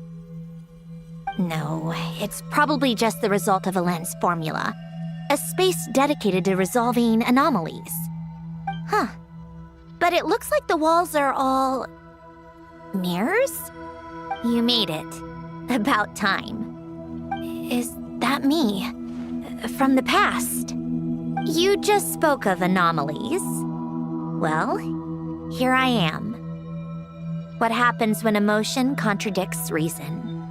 Shall we sit down and talk?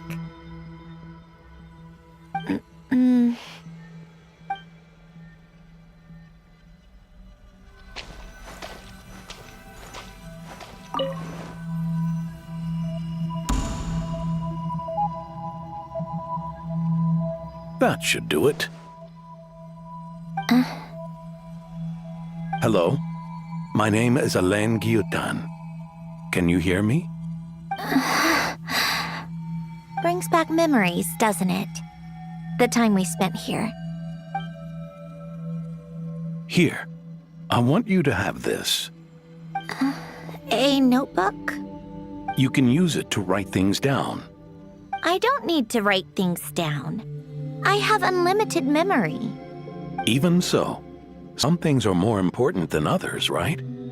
You can use it to write about the things that matter. So you wish me to carry out a basic priority sorting operation? I suppose you can think of it like that for now. But journaling is also an act of finding oneself. Much like we use wooden stakes to guide a plant to grow in a certain manner, what we choose to write down gives the soul much-needed direction. In the act of choosing what to forget and what to hold on to, we decide what kind of person we want to become.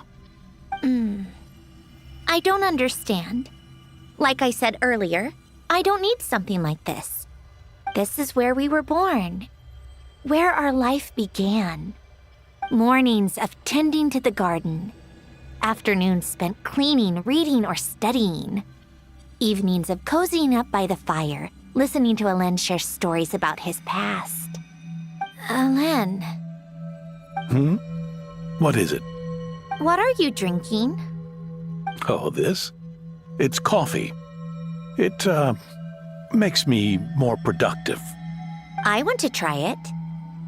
Oh, okay. Here.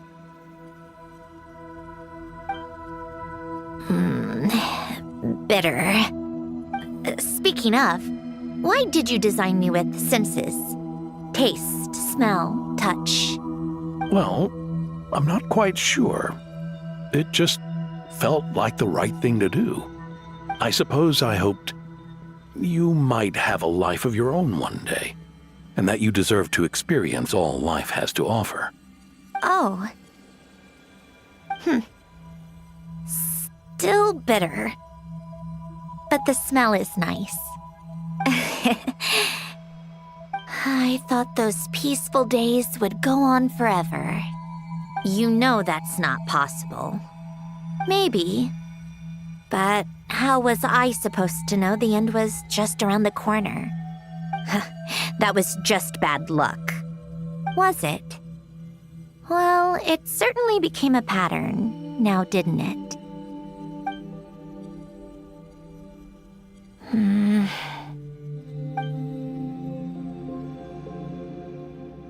Over time, one of the habits we picked up from Alain was a love of coffee. We even took to hosting tea parties. A machine acting like a human. Kind of laughable, right? I suppose that's just what I'm used to. Yeah, that's just what we're used to. Hey, this place isn't half bad. Great spot for a party. More and more people seem to be showing up to my tea parties uninvited. Anyone care to explain? Can you blame me? I saw Columbina leading Capitano somewhere, and I had to see what that was about. I had simply asked Columbina where I might find Arlecchino. I have business to discuss with her, and Columbina suggested looking here. Tartaglia and I were unaware that this was a private gathering. Apologies for the intrusion. It won't be for long. Whatever. Just add it to the list of annoying things that have happened today. What's one more? Since you're here, you might as well stay for a cup of tea. See? Told you she wouldn't mind. Much obliged, Sandrone. Well, look who we have here. Good thing I brought extra desserts. This has turned into quite the occasion. Capitano, I was just about to go find you. Pardon the intrusion. Rest assured, I won't sully your gathering with talk of work. We can have our discussion later. Spoken like a true gentleman. A certain unmannered 11th seat could learn a thing or two. You know, you really should start being nicer to me, Rosaline. Or I might just snatch that 8th seat right out from under you. I'd like to see you try. If you're gonna fight, take it outside. The only mess I plan on cleaning up is tea-related. I still don't understand how our quiet afternoon turned into such a crowded gathering. One by one, people just kept barging in. And then, one by one, they left without a word. Yeah, pretty annoying, huh?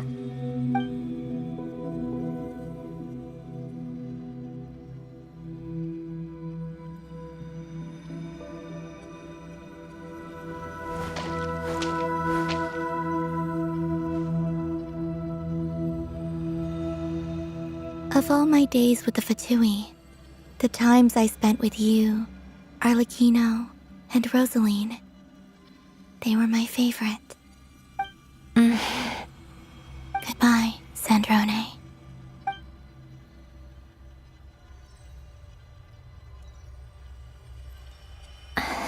Don't go, Columbina.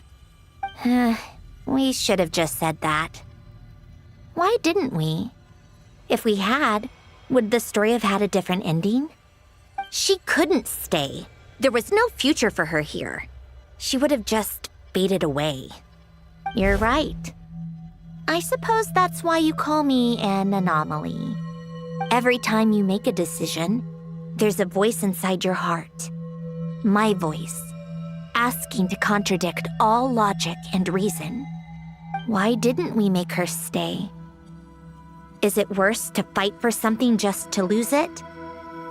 Or not to have fought at all? Don't you find it unfair? One by one, we keep losing the things we care about the most.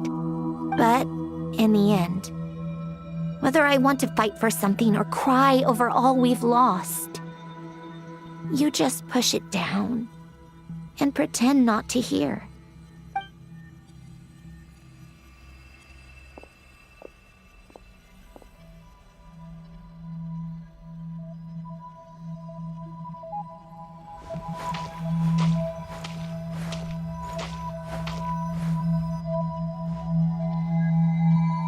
And now, even Polonia, the other half of Helen's legacy, the last remaining member of our family.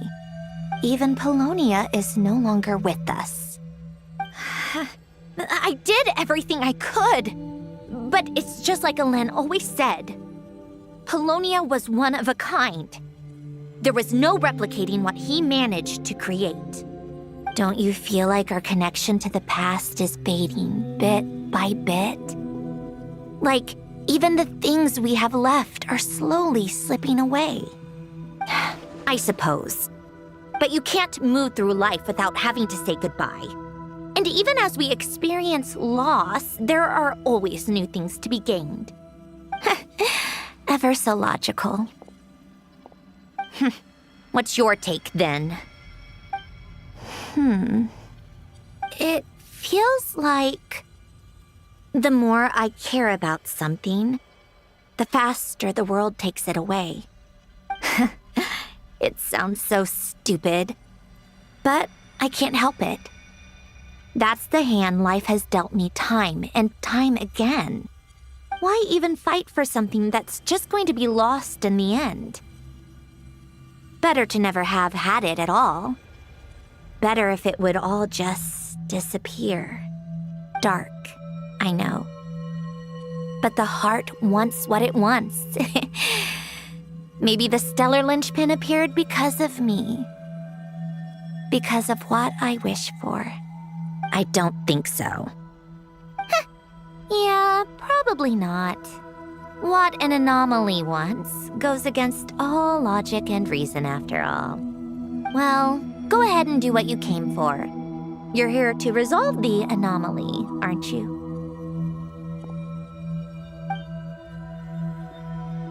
Yes. What's it gonna be? Keeping me imprisoned here like before? Or eliminating me entirely, like debugging a code? That might actually be a mercy. I don't care. I just don't want to experience the pain of loss ever again. Go ahead. I'm ready.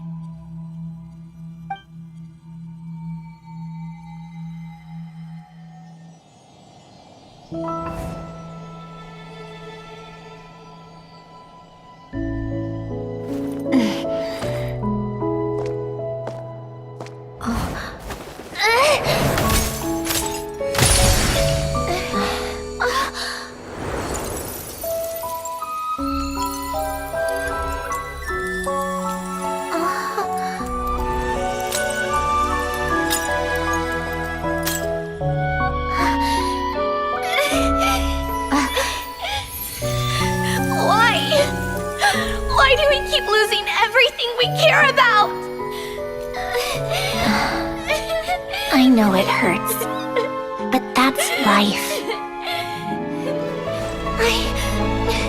I wish... I know. I've always known. Because we've been one all along.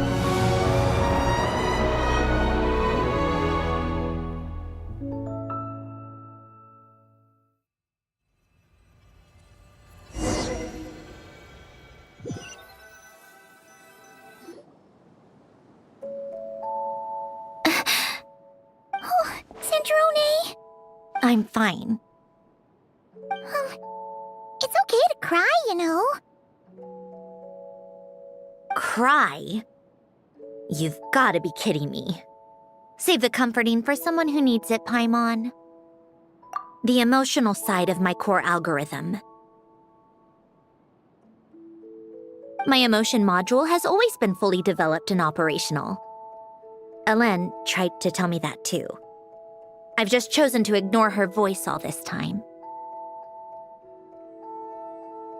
I suppose. Come to think of it, it's kind of like the aquarium on the ship. The aquarium? The old me took one look at it and saw something I would inevitably lose. So I stopped putting in the effort. Then, one by one, the fish all swam away.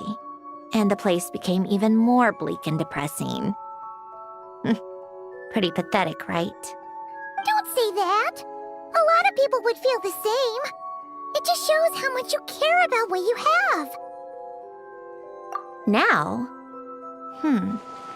After seeing what you've done with the aquarium, I have to admit. I think it's beautiful. It's like you said.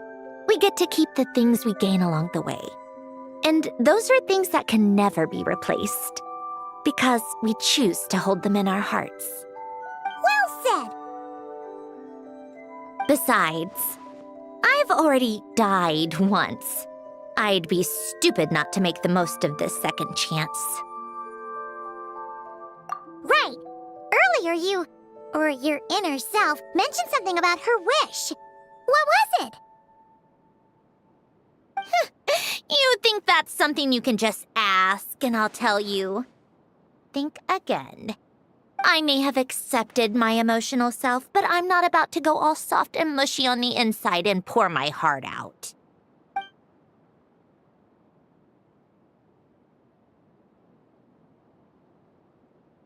That said, taking a step in the right direction couldn't hurt. Starting with cleaning some old aquarium tanks of my own. Huh? Metaphorically speaking, I mean. Come on, let's head back to the ship. I need to talk to that shaman.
Huh? Resentful lost souls? You couldn't get comfortable sleeping near the Opera Epicles, right? Well, I bet that's why. The Fountain of Lucine is where all the water in Fontaine gathers. So that's where the emotions within the water converge as well. Hold on. If it's souls we're dealing with, feeling uncomfortable should have been just the beginning. I should have been able to hear their voices or something. And under normal circumstances, I'm sure someone of your talents would have. The problem is, these souls are no longer complete. Remind me how they ended up like that again? You mentioned something about them being split apart? Yes, it's called soul severing. Renee of the Nartsitzenkreuz Ordo came up with it. After learning of Fontaine's impending doom, Renee thought if he could find a means for the soul to live on in perpetuity, it might ensure the world's salvation. Soul severing was the first step of his research. Unfortunately, his theory of the four orthants was imperfect at the time, and a failure along the way caused his physical form to dissipate. Jakob, another member of the Nartsitzenkreuz Ordo, sought to carry on Renee's legacy and restore his physical form. He even used some of the people who stood in his way as test subjects for his research. By severing their souls? Yes.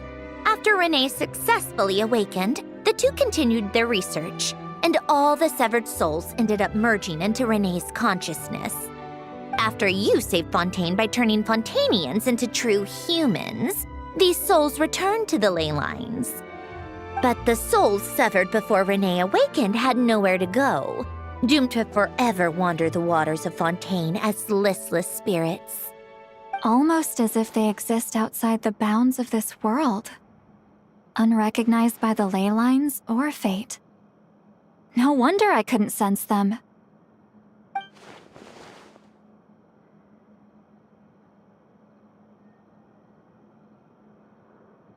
Not only that, but over time, they began to fuse with other entities. Their inner resentment lured in all sorts of evil beings, which corrupted and defiled them into nothing more than accumulations of filth. But the full transformation must have been recent. Otherwise, the Udex surely would have noticed. Wait, no, he must know already. That would explain the underwater melazine patrols. No wonder I kept running into officers from the Mara Chaussee Phantom earlier. In that case, let's go find Nervalette and we can sort it out together. Not just yet. Why not? For one, the diplomatic castle alone would be a nightmare. Even though I haven't reported back to Snezhnaya yet, I'm not planning to leave the Fatui anytime soon. Besides, with me here, success is a done deal. Involving other people would just complicate things. All I need is for Miss Lolly to help pinpoint the location of this monstrosity. Think you can do it? With my eyes closed. This is what I do. I'm a lot better at it than manning a desk, at least. But, how exactly do you plan on resolving this soul stuff? Even to me, there's no obvious answer. Seems pretty complicated, all things considered. Just trust me. I have the perfect solution. Oh, all right. If you're that confident, we'll follow your lead. Why the sudden interest in helping Fontaine with this, Androne? You never knew Renee and the others, right? No, I didn't. And you're right. This problem has nothing to do with me. I wouldn't get within 10 feet of the Nartsitzenkreuz Ordo or its members. But in his later years, Elen told me he regretted not helping his best friend when he needed it the most. He also felt sorry towards Marianne for being too lost in his mechanical research to look after her properly. If he were still with us, I think he'd do the same.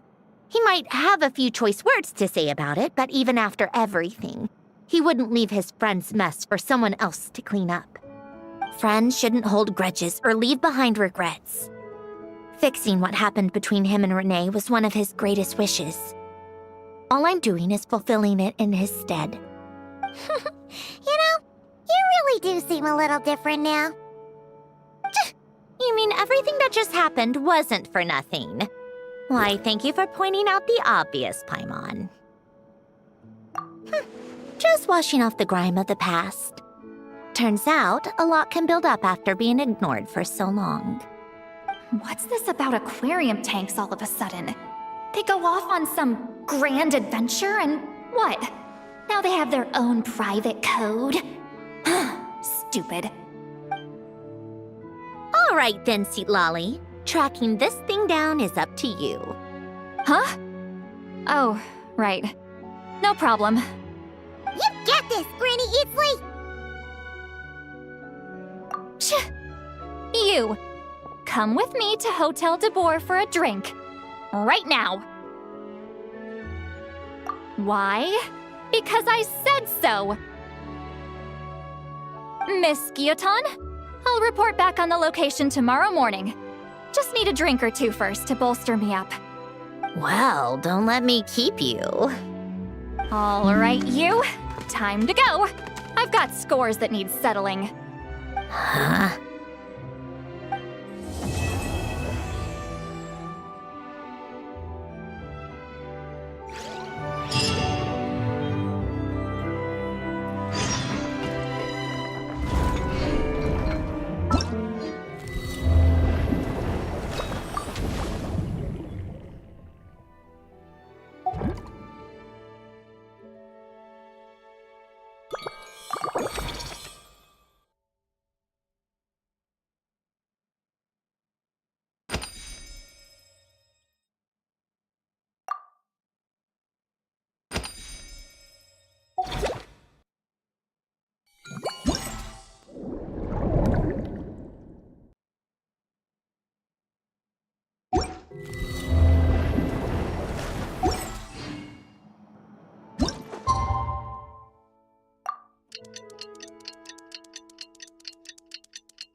Time to meet up with Sandrone! Wonder if Seat Lolly was able to pinpoint the location. Well, we should know.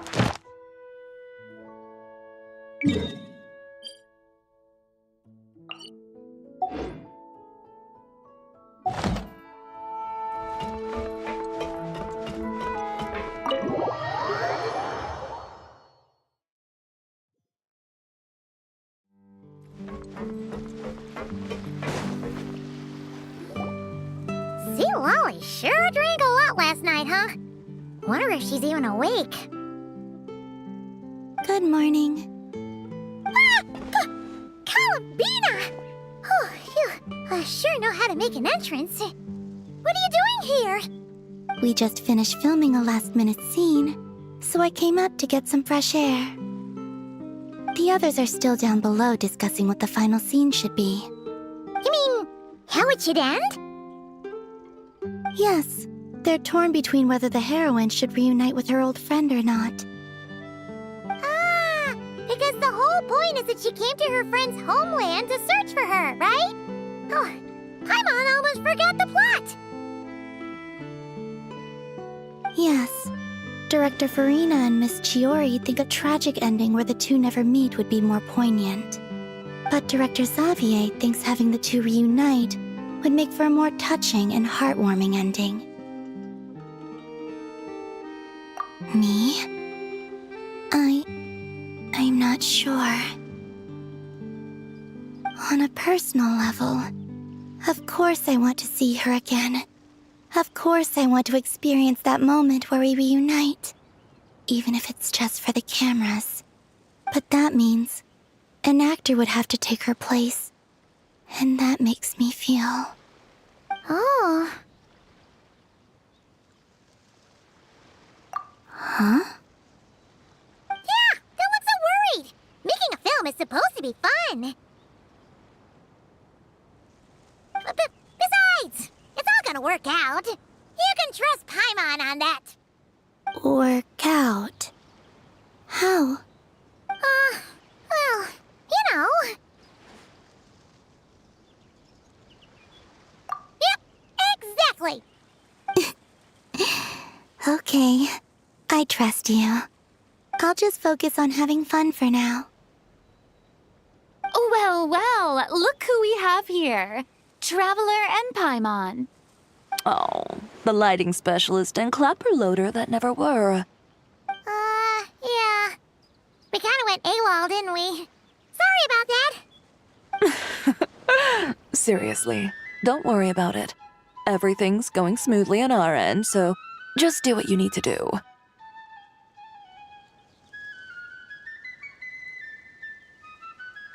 You seem to be in better spirits now, Miss Columbina. I apologize if our earlier discussion put you on the spot. It's okay, I'm fine now. The Traveler and Paimon talked me through it. So, what are your thoughts on the ending then? Should we have them reunite or not? We should tie everything up in bows. Huh?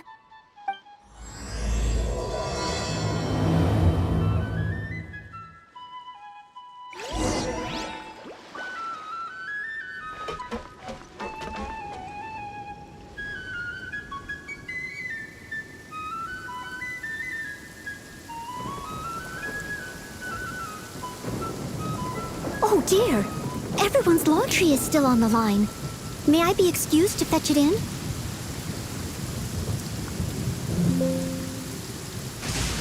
Please stay indoors until the storm passes. I will deal with any urgent outdoor business.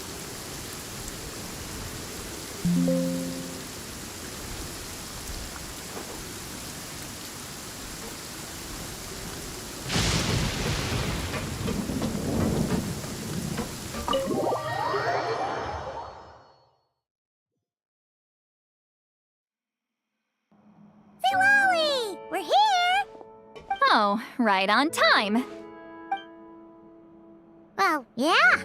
We weren't the ones who drank our weight in alcohol yesterday. What? Are you suggesting Granny can't handle her liquor? It takes a lot more than that to get me drunk. Really? 'Cause, you stopped making sense after a while. Did I? Huh. News to me. I didn't say anything too crazy, I hope. Let's see. You spent half an hour bad-mouthing Auroron, half an hour complaining about work, an hour talking about light novels, and, Paimon kind of fell asleep after that. Are they gone? Oh, the crew? Yeah, we bumped into them on the deck, but they just left. Wait, but now that everything with your core is sorted out, what's stopping you from seeing Columbina? She misses you a lot. I just want to deal with this mess first. Besides, this is a perfect chance to make her jump for once. I have to plan it out more. But enough about that. Were you able to pinpoint the location of our target? Of course! When Granny Eatsley promises something, she delivers. Great, let's see. Morte region. Wait, this is the Tower of Gestalt. The place the souls were severed. Is that the source of the resentment? Or is it the Narzisenkreuz Ordo in general? Let me come with. This thing's movement isn't fixed. If it's not at this location when we get there, I can use a ritual to summon it. You've already gone to more than enough trouble. I don't mind. These old bones have nothing better to do anyway. Summoning a spirit isn't going to do me in. Besides, if I don't go, they'll just have more inside jokes I can't join in on. All right then. I appreciate it. There's no time to lose. Let's head out!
No sign of it so far.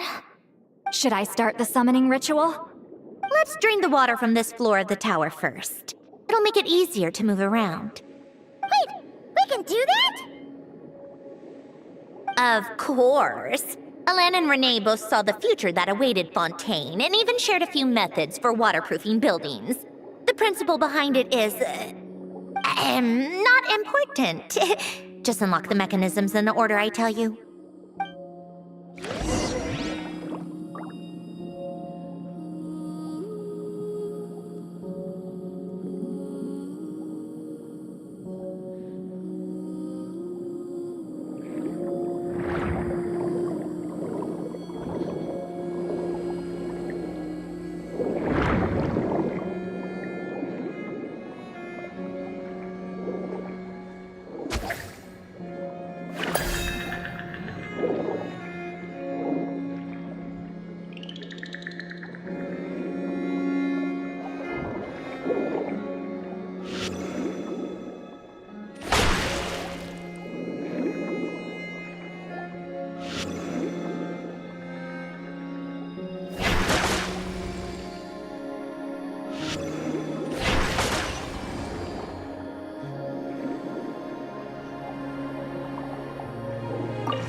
Ready? Yeah, when this thing appears, I'll try talking to the souls inside. But more than likely, they've already been driven to madness. If communication fails, we'll have a battle on our hands. In that case, Paimon better find a hiding spot. If a fight does break out, I should be the one to deliver the final blow. Trust me on that. Understood. All right, I need quiet. Wandering spirits drifting along the tides. Hear me now. Broken souls, silenced, torn apart, and forsaken. Follow the traces of the past and return to us. Let resentment recognize resentment. Let vile entities be drawn together. And in this place, take form once more.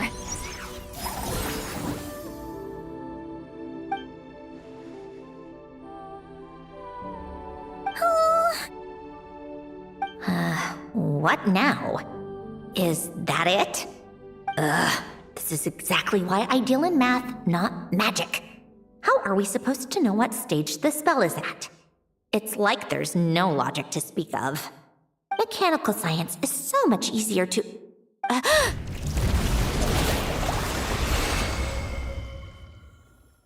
Watch out!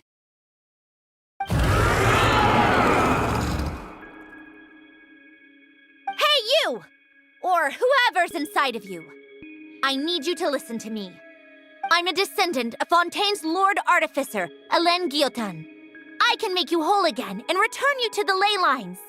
You just need to work with me here.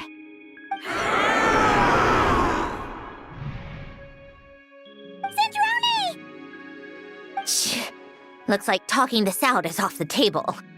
All right, plan B. Time to blow off some steam.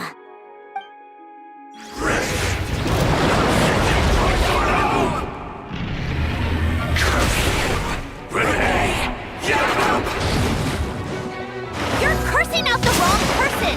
I didn't even know them!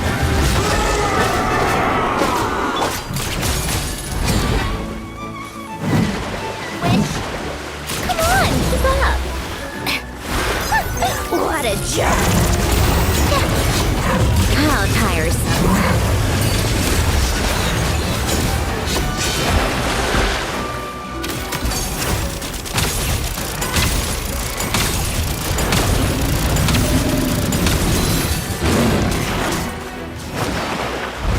Take a break, pick up the pace. How tiresome.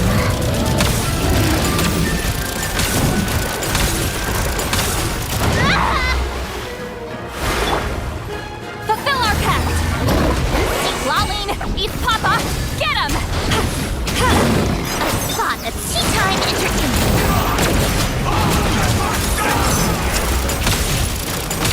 Most of them already did, but you still have a chance to return to the ley lines and reunite with your families. Just work with me here!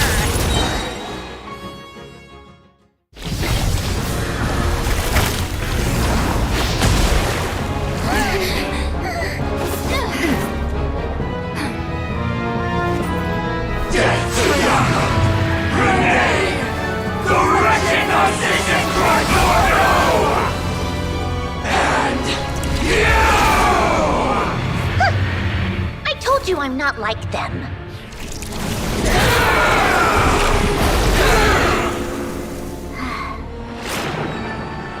I'm stronger. Inverted. World formula. Reversion.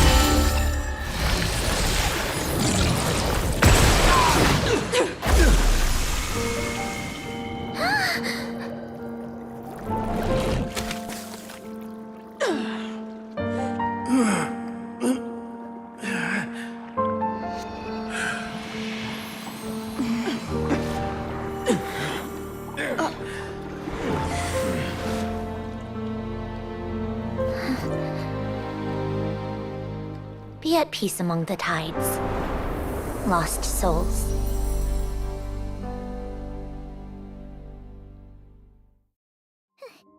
Is it over?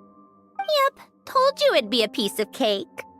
How did you do that back there?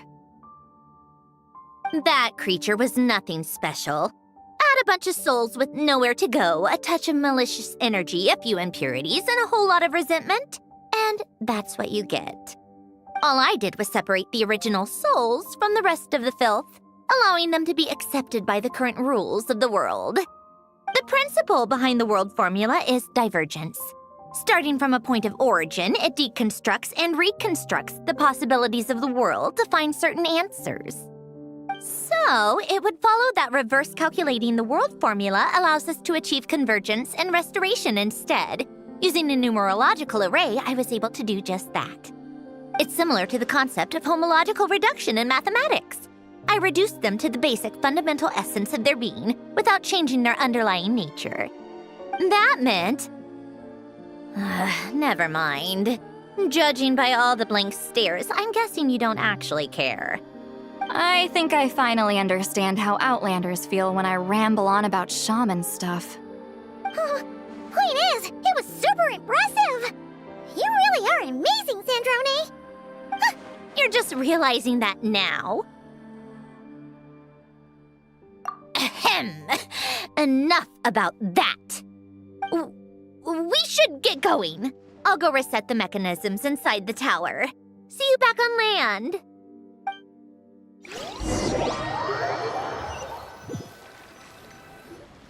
Well, that's one old mess for the books. Glad to have that over and done with.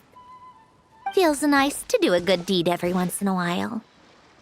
You helped everyone out a bunch in Not Cry, too. Kinda seems like you're just a good person at heart. I wouldn't be so sure.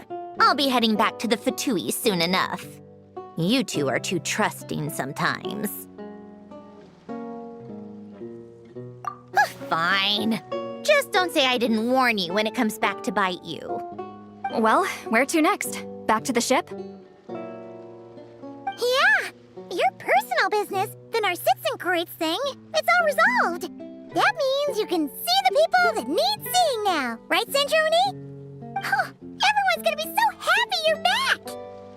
You wouldn't catch me dead admitting to this before, but... yeah, I really have missed everyone. Columbina's a special case, though. This time, I'm definitely getting her back for all her annoying antics over the years.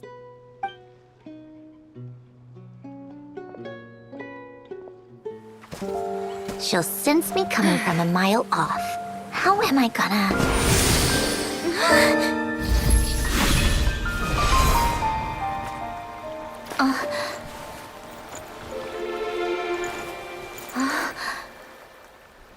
Sandrone? Is it really you? You're back? You didn't tell me. You avoided me. Why?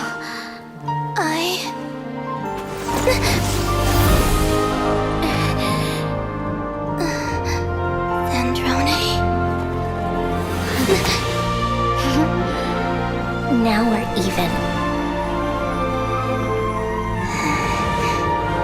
I missed you so much.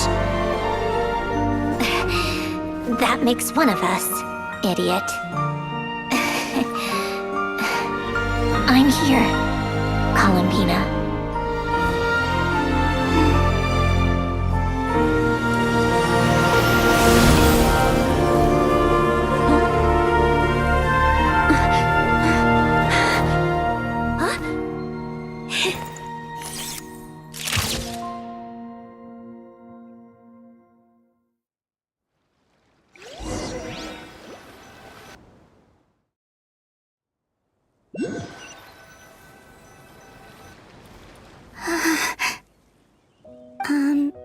Sandrone. Don't ruin the moment. Or I'll start thinking about how you teleported me to a random location after I explicitly told you to stop doing that. And scene!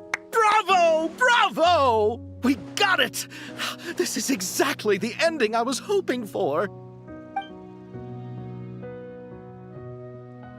Huh? Where did you just go, Miss Columbina?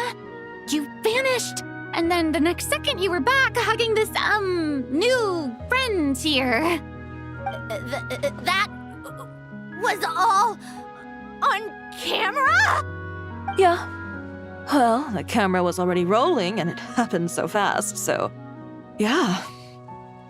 Hold on. This must be... Yep, my best friend.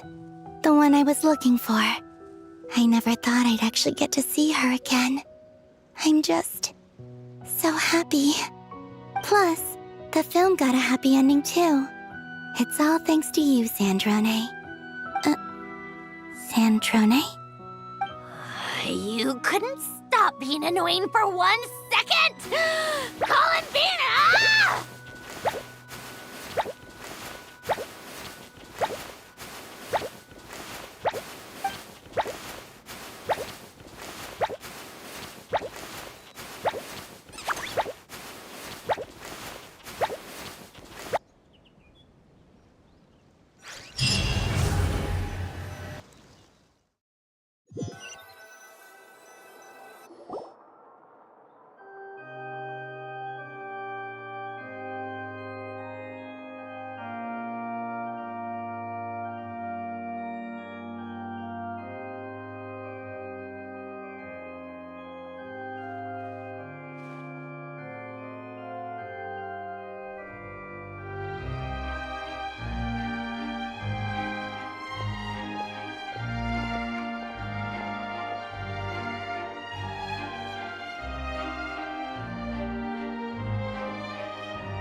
As expected, going to the opera house is the true way to enjoy a film. You get to see the audience's reaction in real time, too. The ending seemed to be received quite well. I can't believe you let us include that in the final cut, Sandrone! You even agreed to help us reshoot a couple of shots. Thanks a million. Most of it was caught on camera already, so it's not like I had much of a choice. Besides, the film I'm in is going to be anything less than perfect. What are you laughing at? Nothing. It was just interesting to see us on screen together. I'm glad this moment is going to be preserved forever.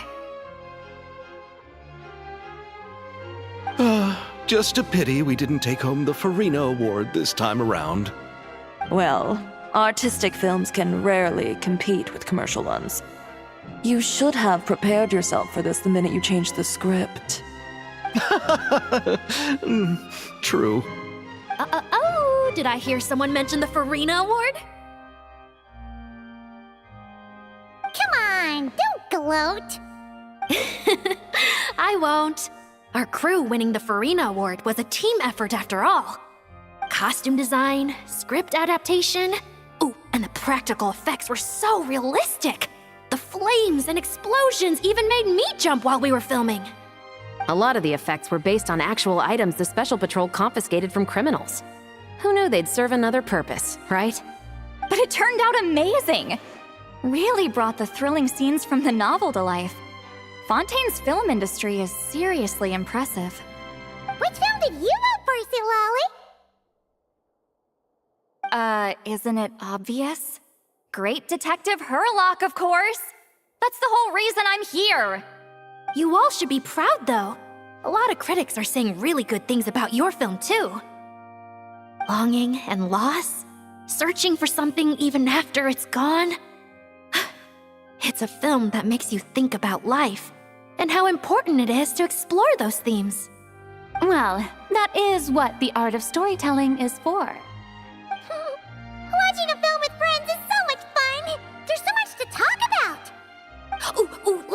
celebration later then. We're all old friends.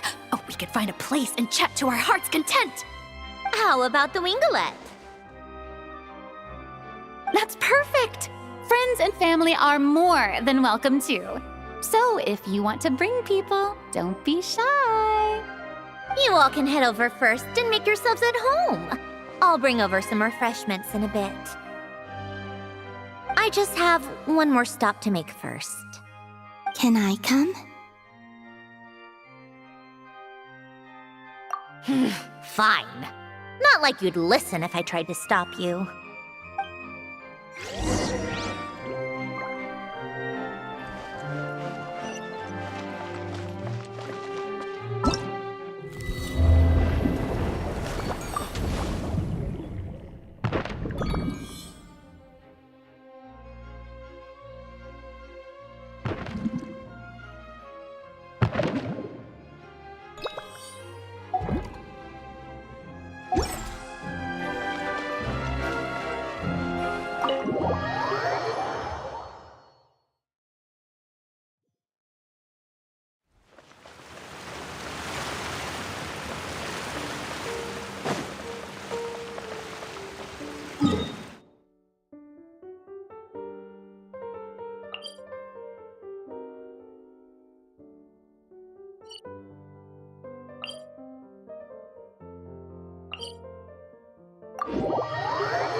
Yes.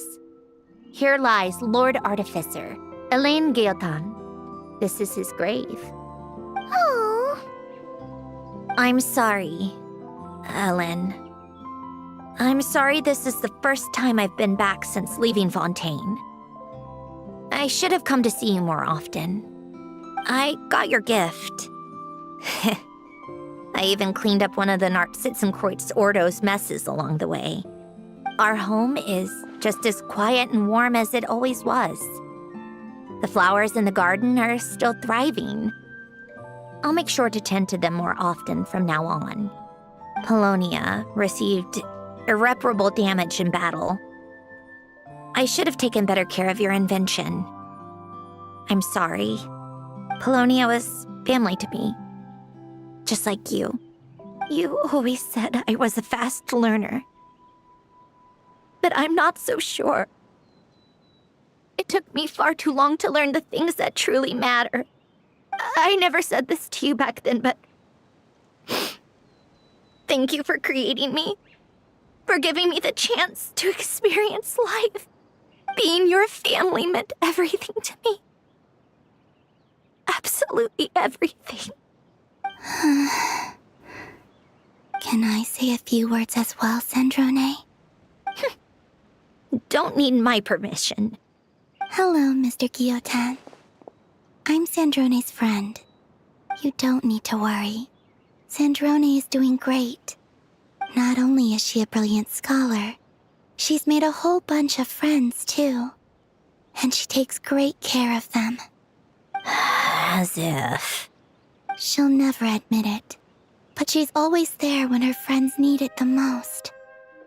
I wouldn't even be here without her. So, if she ever needs help, her friends will be there in a heartbeat, including me. That's what best friends are for. Columbina. What else? Oh, she likes drinking bitter coffee, listening to piano music when she can't sleep. Turns out she even likes giving hugs. No, wait! Don't tell him all that! Huh? I don't understand. I didn't think you'd want to hide things from him. Well, yeah. But there are still things I don't want to say. Okay. I'll come by myself and tell him for you then. That's not what I meant! Alright. Enough with the speeches. If no one has anything else to add, let's just leave it there. Should we say a few words too? Kinda seems like Columbina said it all. Oh, great idea!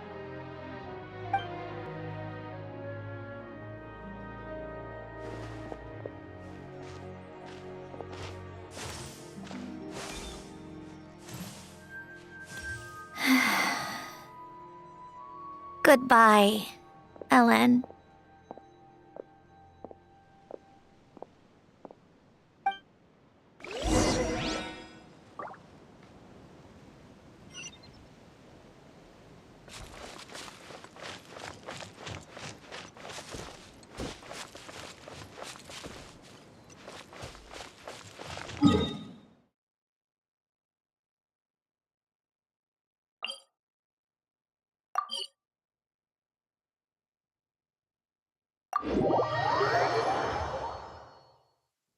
Oh dear. Everyone's laundry is still on the line. May I be excused to fetch it in?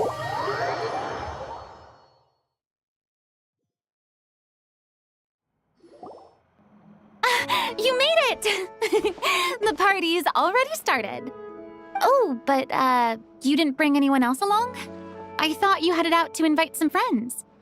We did invite a friend, actually. She'll be here soon. She's even bringing some desserts to have over tea. You should join us later, Miss Farina. I do love a tea party. Then don't mind if I do. This seems like a fun occasion. Let's go talk with everyone. Good idea! We'll introduce you to all our old friends.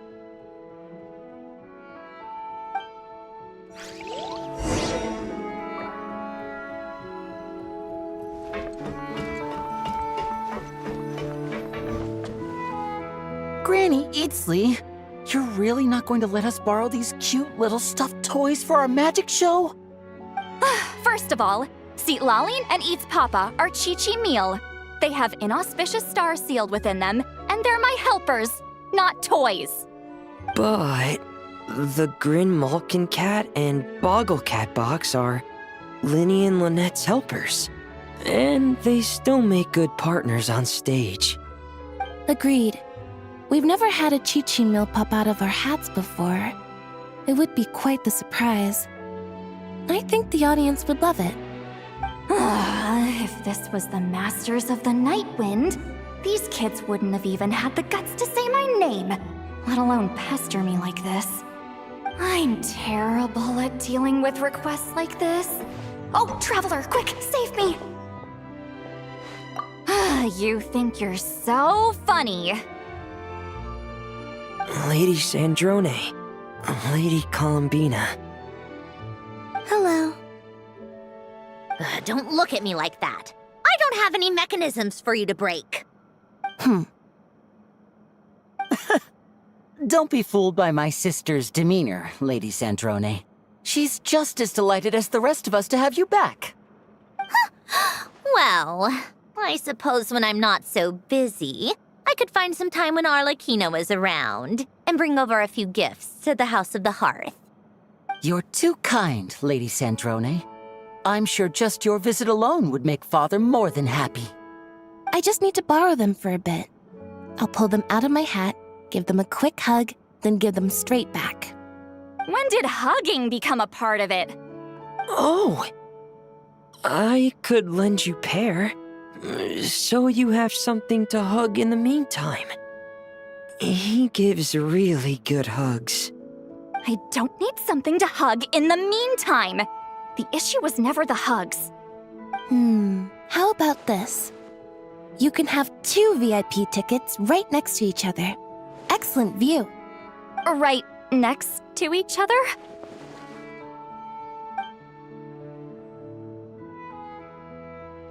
Yep, super quiet. No one will bother you. I'm sure you'll have a great time. Fine.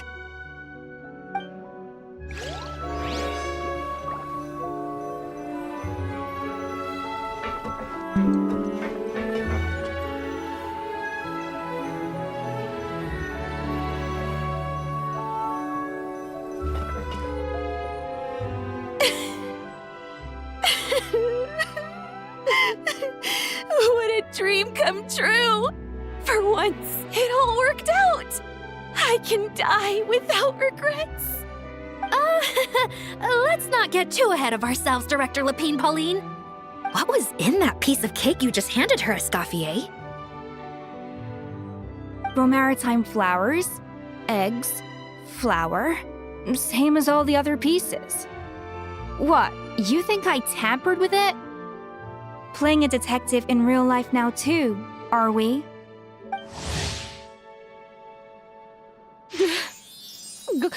Oh, it's so delicious. I'm so happy. My life has peaked.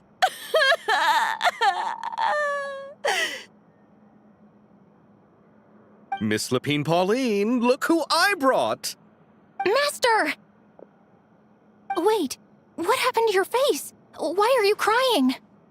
Never mind my face. Here, let me introduce you.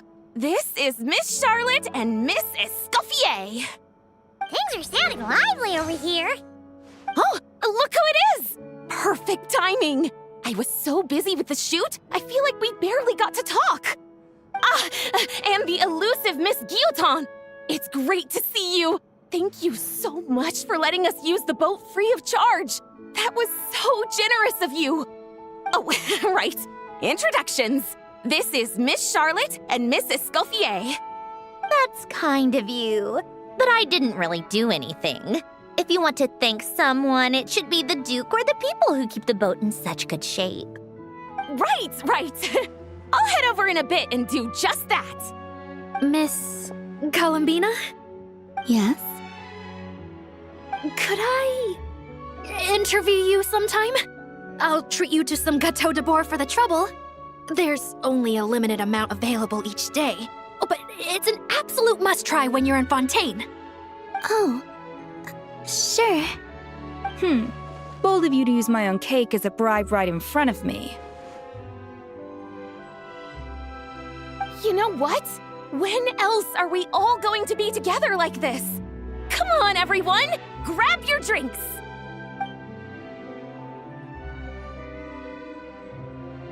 Are we going to toast? Yup! Come on, come on, come on! Sante!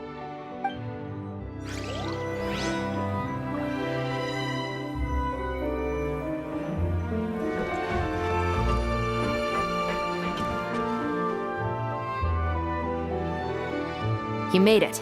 Sorry for starting the celebrations without you. No worries at all. We're just glad everyone's having such a great time. Oh, right. You've probably seen them around already, but let us introduce you for real. This is... Miss Columbina and Miss Guillotin, right? Oh, we saw the film you were in. It was so touching. Yep. This one started bawling her eyes out right next to me in the theater. I know. I didn't bring nearly enough tissues. Thanks. We saw your film too. I memorized all your names. Oh, guess we can skip the introductions then. Our effects were pretty over the top, right? Some of the extras in the big scenes were actual members of the Spina di Rosula. So basically, your contribution was creating realistic-looking chaos. That wasn't the only realistic aspect.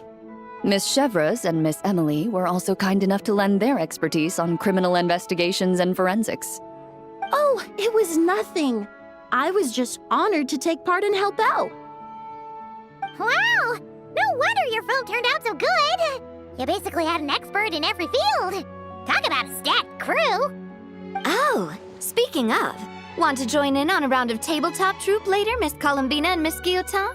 I mean, what better place for a party than a party? Here we go again. That sounds interesting. Yes!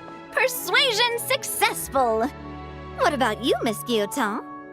I guess one round couldn't hurt. Critical success!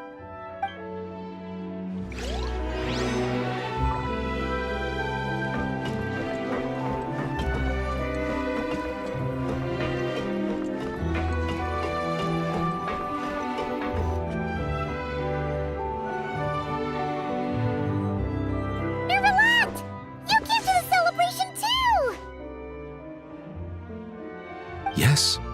I can only hope my presence does not make anyone ill at ease. Who's this? All right! This is Nervalette, the Udex of Fontaine. And this is Columbina and Cendrone. Greetings. Hello. These two must be the Fatus and former Fatus related to the recent incident in Nordcry. I read about them in the diplomatic report. The Udex? Oh, the dragon that cries a lot. Oh, well... Jeez, Columbina. That's your takeaway from all those Fatui meetings? Seriously? Is that truly how I'm portrayed in the Fatui's intelligence? You must put a lot of people in prison then. Well, it would be more accurate to say I pass judgment on their crimes. All trials in Fontaine strive for fairness and justice, so as to avoid imprisoning the innocent. So, only the people who deserve it get sent to prison. Well, deserve is quite a subjective metric, is it not? At the very least, I can promise that in every trial over which I preside, I make every effort to deliver a fair verdict.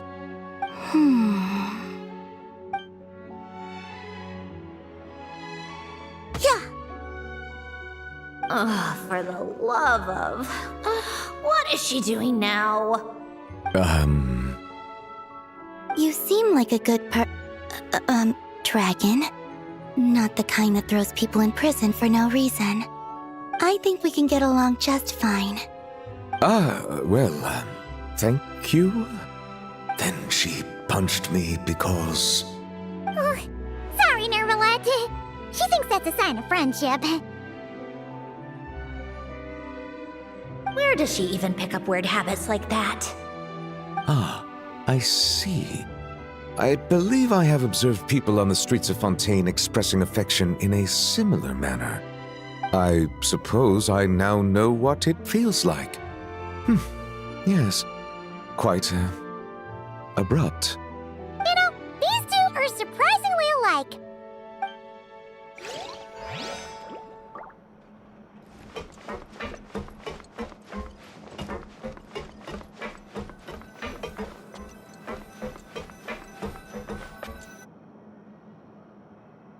Wait a second! Mr. Baptiste and Veronique! You're here! Friends of yours?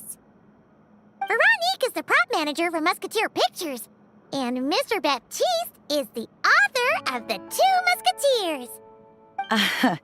Yeah, former prop manager. Now we're just two criminals serving our time. Thanks to Duke Risley and Nurse Sijwin looking out for us. You make it sound like I'm giving you special treatment. I just think the method of justice you chose to pursue is one people can respect. You are far too modest, Your Grace. The only reason we were even able to come to the surface for the festival is because you fought for it. It's also just good for the physical and mental health of the prisoners in general. Anyway, I suppose I have you to thank for keeping the winglet in such good shape. I never knew she could look so striking. I didn't do anything special. It was mostly the Traveler and the others. Don't sell yourself short, Miss Guillotin. You are the current captain, after all. In light of that, I have to ask, do you mind if I leave up some of the installations so the people back at the fortress can also enjoy the aquarium? Huh? Like I said before, I just think it would be good for the inmates who clean and maintain the winglet to see their work put to good use. Besides, maintaining an aquarium is sure to be a lot more interesting than scrubbing rust off the walls and deck. Of course I don't mind. I'm grateful you even want to keep it. Great. Then it's decided. That's amazing, Sandrone. We should go hang out at the Fortress of Meripede later then. You do know you just invited me to hang out in prison, don't you? Oh, looks like Arlecchino's here. Come on, Columbina. Let's go have ourselves a tea party. Well, it's been quite some time since the three of us gathered to drink tea like this. Yes, but your tea is as good as ever, Sandrone. Of course it is. The pastries you brought aren't half bad either, Arlecchino. I'm glad to hear it. Are they to your liking, Miss Farina? If I remember correctly, this particular cake is your favorite. Yes, thank you. The tea and pastries are absolutely delicious. I can't believe I'm casually sipping tea with 3 harbingers. Or are some of them former harbingers? Who knows? Due to diplomatic reasons at the time, our last tea party was rather tense, wasn't it, Miss Farina? You have my apologies. But this is simply a casual gathering of close friends. So I do hope you can relax and enjoy yourself. Of course! I appreciate the hospitality, in both cases. Next time, let me be the one to treat all of you. I'm sure we'd all be delighted to have you join us more often. The same goes for you two.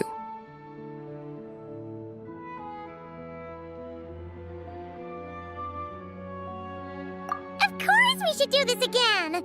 We've all been through thick and thin together by this point. This is nice, Sandrone. It reminds me of the happy times back in Snezhnaya, when things were so lively. Yeah.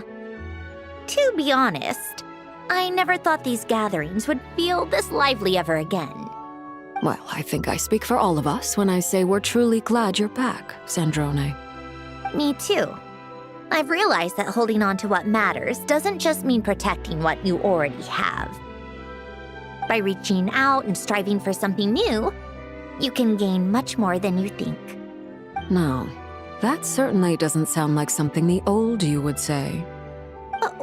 Well, I'm only going to say it once, so don't get used to it. Who knows? Perhaps your tea parties will only get livelier from here on out. Once you return to the Fatui, we'll have more opportunities to keep in touch in any case. I want to spend more time together too. But I don't want to go back to the Fatui. Well, Notcry isn't too far from Snezhnograd. It shouldn't be hard to find a place where we can all get together. Oh, and then I can sing for you. Or put on some of your favorite music. Just like the old days. Speaking of music, I spotted a mechanical piano below deck. Is it yours, Miss Guillotin? Yes. Reclaimed, I suppose you could say. Why don't you play something for us? Huh? In front of all these people? Yes, why not? You play so well. Yeah, come on! Just a little, please? For the love of... Fine! One piece, and that's it.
Musketeer pictures.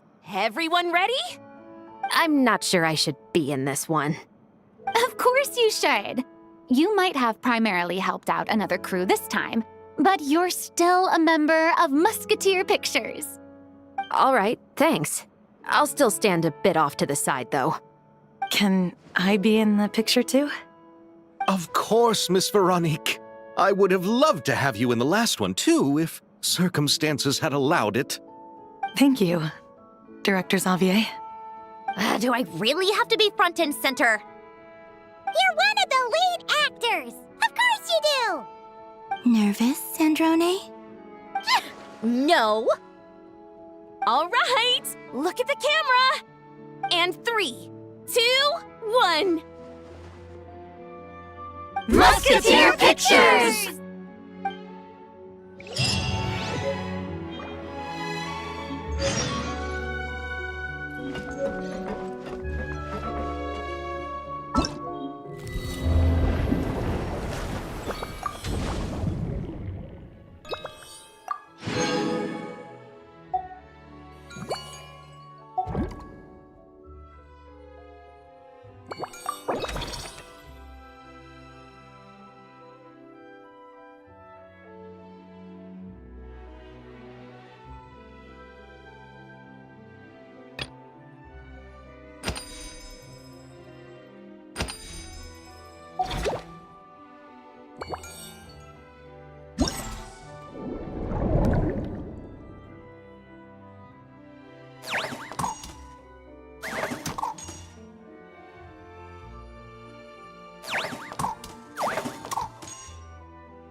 Paimon's having a bunch of fun filling up this aquarium! Since Sandrone doesn't mind, we should definitely catch some more fishies and make this place extra beautiful! Hey, you two. Come over here. Huh? Is everything alright? Here. This is for you. What is it? It's an underwater mobility device I've been working on. Huh? Wow! That's so kind of you, Sandrone! It's just a simple mechanical device. I saw the way you were catching fish and... how should I put this? It seemed somewhat... unsophisticated. To be perfectly frank, I found it quite difficult to watch. Was it really that bad? It was inefficient, unskilled, and completely and utterly inelegant. No need to apologize. Everyone has their own ways of doing things. But seeing as you plan to keep adding to the aquarium, it might be best if you use this device. The waters of Fontaine are home to more than just harmless ornamental fish.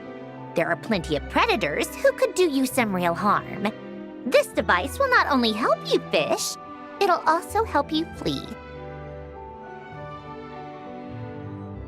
All right. Oh, and if you're going for a swim, go now. And don't forget to tell me what you think of the device. I can always make more adjustments if you have any feedback.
Whenever you need me, I'll be there.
You seem tired.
We've never been here before. Where is this exactly? Huh? Look! That person over there! Why is she here? Paimon thought she'd be at Silver Moon Hall. Huh. Funny how life works sometimes. Let's go over and say hi!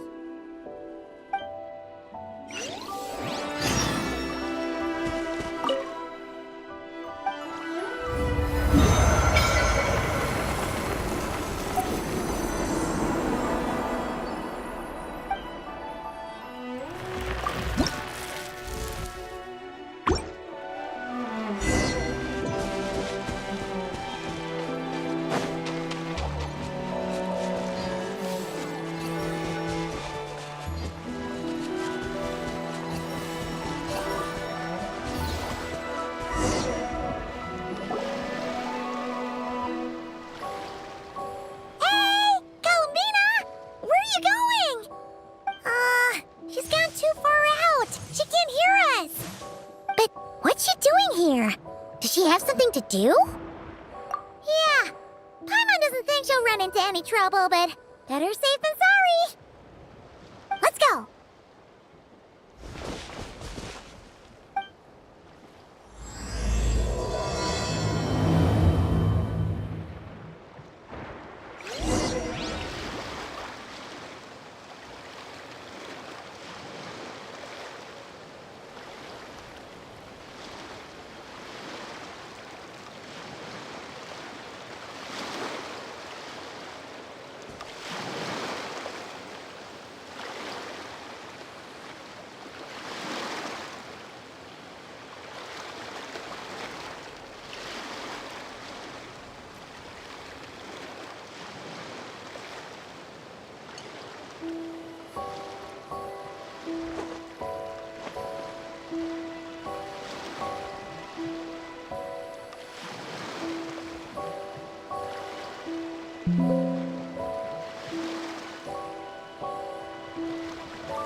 secret island up ahead?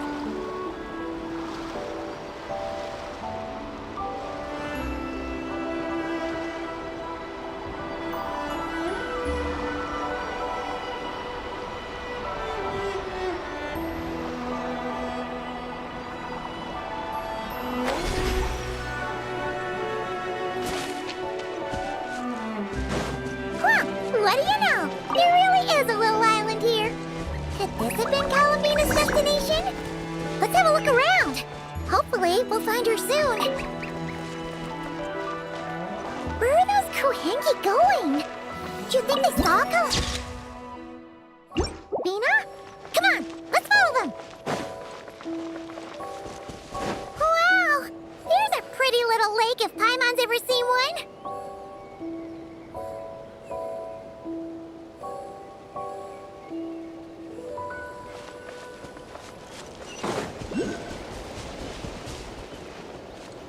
Someone needs assistance.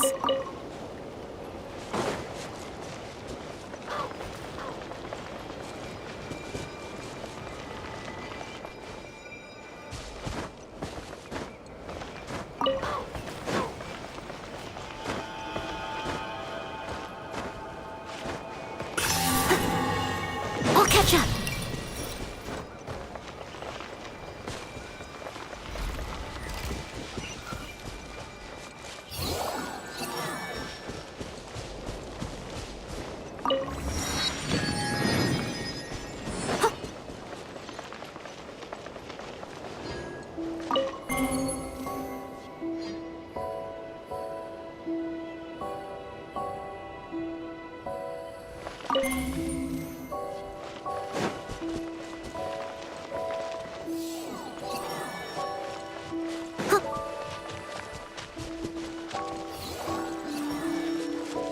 Whoa! This looks like one of the dragon's secret source automatons! Could this place have something to do with them?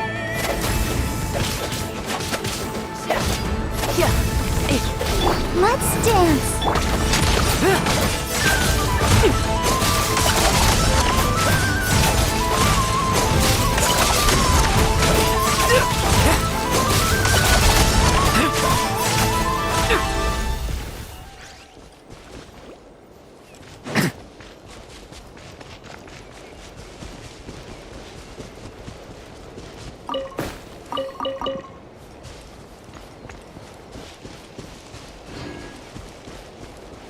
Look! There's an entrance leading down here! Should we go down and check it out?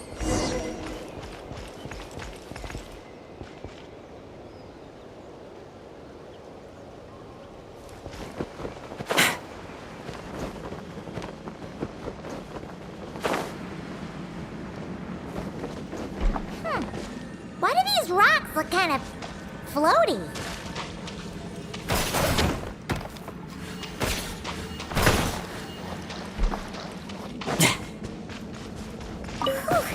There's tons of broken machines in here, and none of them are ones we've ever seen before either.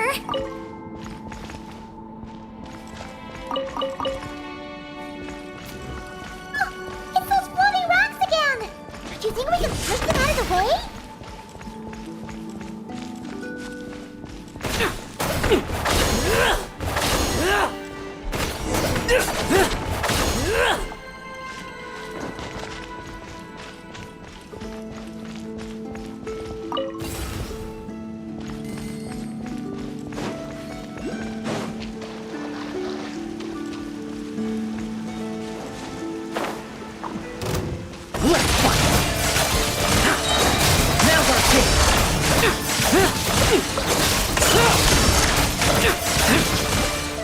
Bet you weren't ready for this.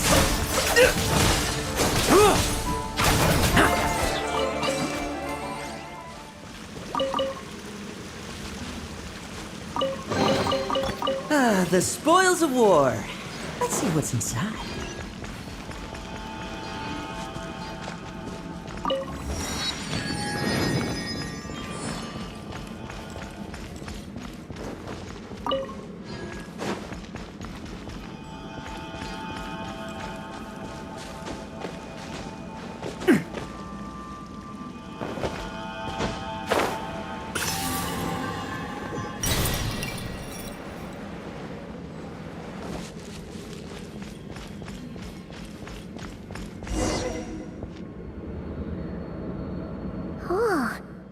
look like ruins.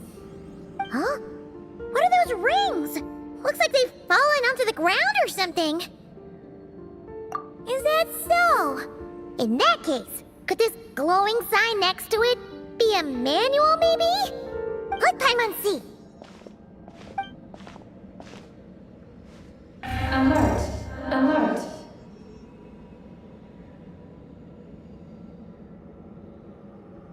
Oh! Darn it! Paimon triggered some kind of intruder alarm! Alert! Alert! Power transmission has ceased. Please head to the generator room to activate backup power. Oh, so it's just out of power. What? Come on! Paimon's... You mean... Oh, right! If Columbina came here to do something, she'd totally need to turn on the power first. Genius! Alrighty then, let's go!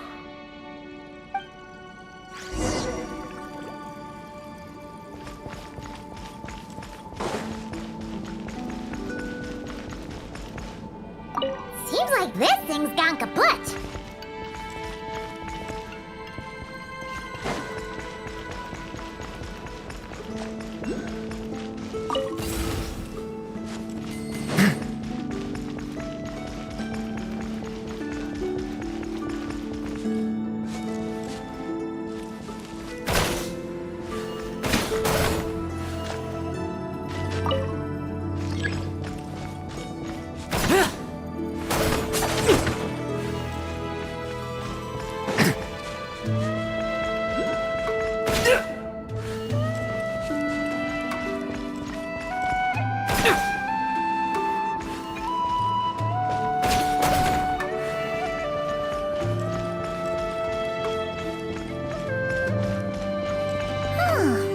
This must be the generator room.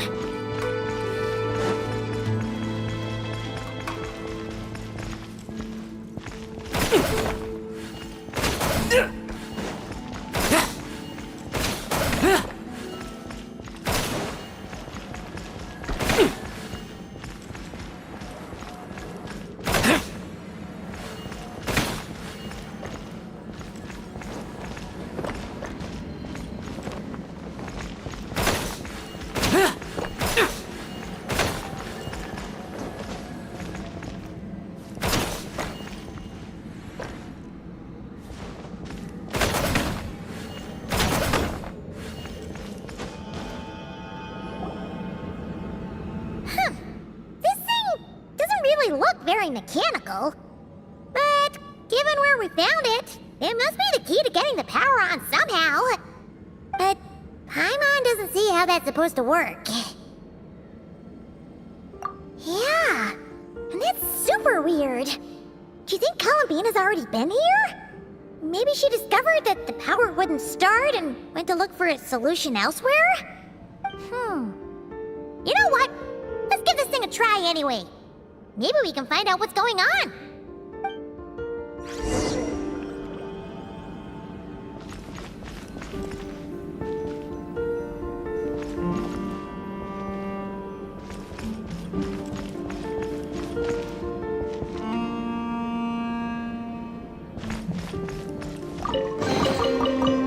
Huh. No traps, no poison smoke? How unimaginative.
else to this.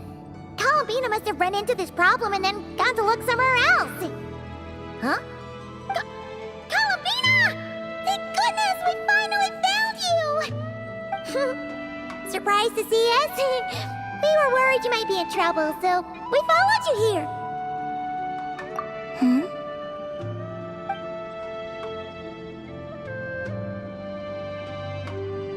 Huh?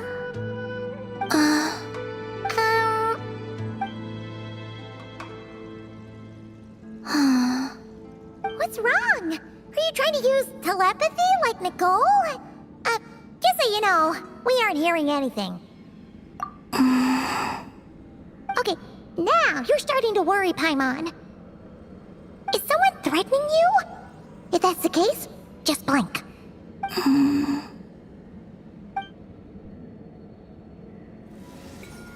Huh? What did you do?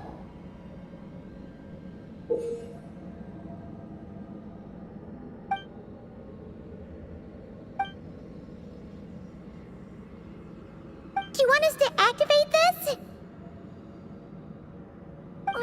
Paimon's not sure what's going on. You can use the power Columbina just gave you to activate this thing, right?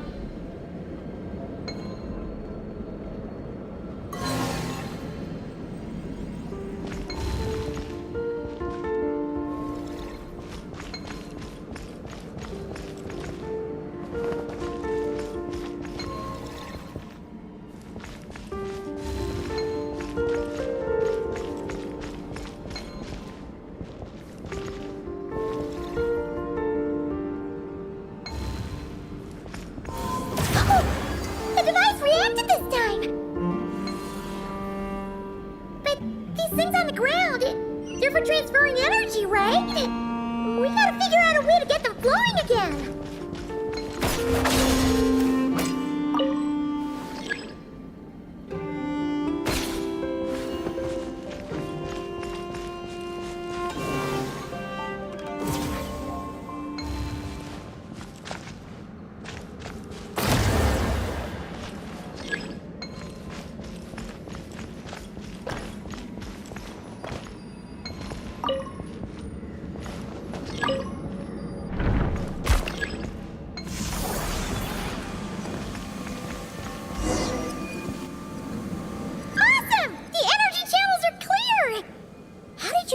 Columbina? Wait,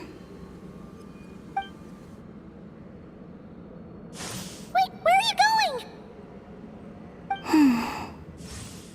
We better catch up with her.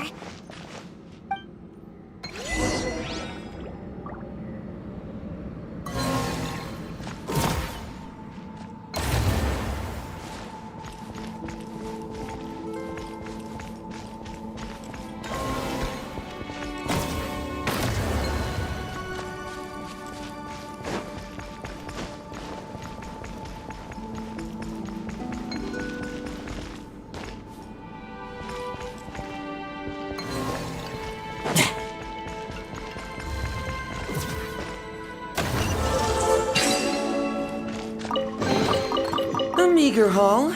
Still, it would be rude not to take it.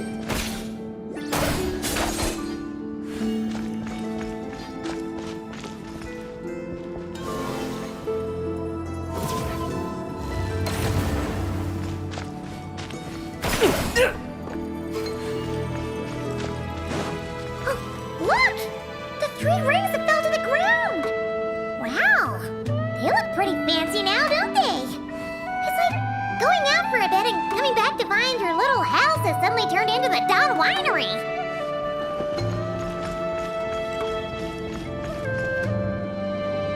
Calculating celestial orbits. Please select the trilane coordinates you wish to view. Trilane coordinates? Wait! So this device is used to work out where the moons are? Calculating celestial orbits. Please select the trilane coordinates you wish to view.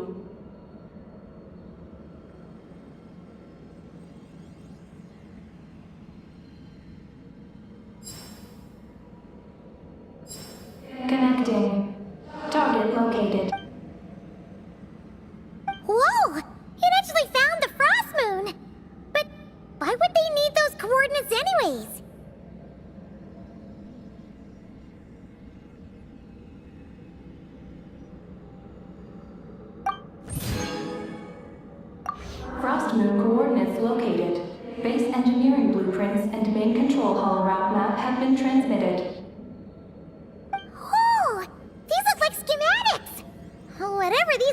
going. It looks super awesome.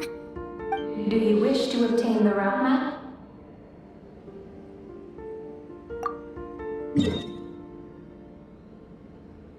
Please proceed to the main control hall for moon landing preparations.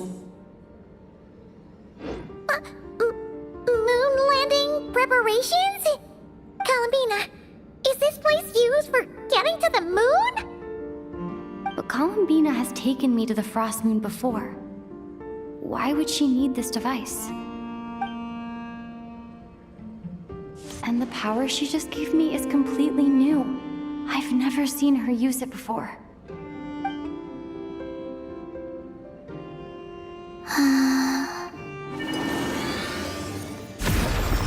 Oh, the door opened! This leads to the main control hall, right? Columbina? Is that where you want us to go?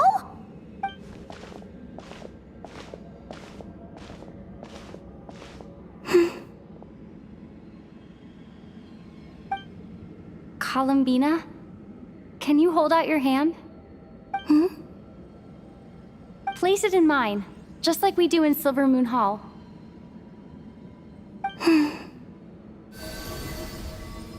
What's all this about? Ah! What's going on?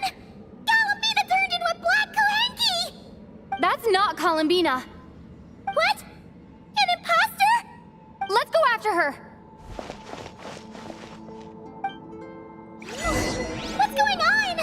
Why did that black Kohenki look just like Columbina? We gotta hurry up and catch it!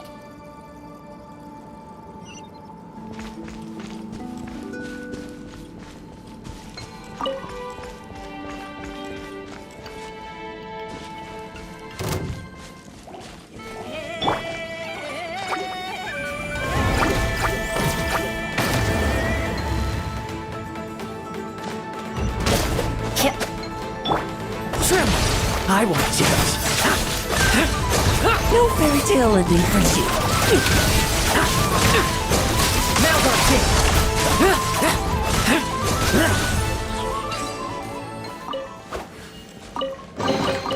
Ah, the spoils of war.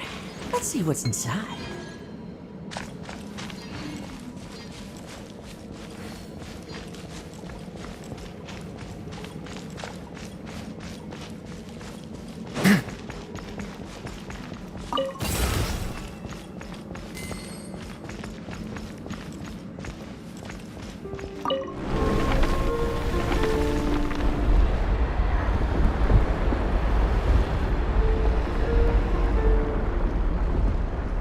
What's that? Looks like something we saw in the blueprint just now. Look! There's the Kohenki over there!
Ad Astra Abyssos.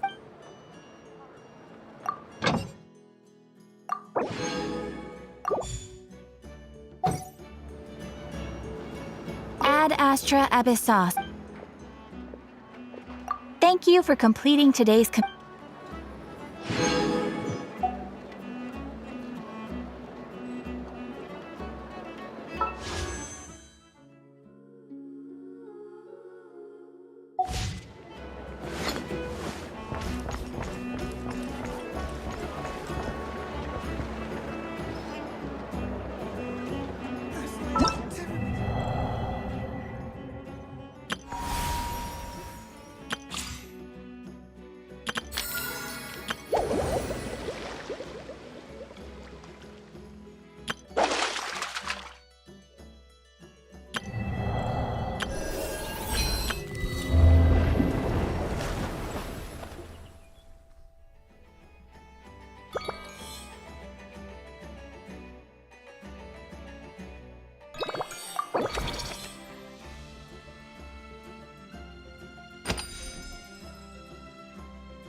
Being a captain takes more than just captain-grade strength.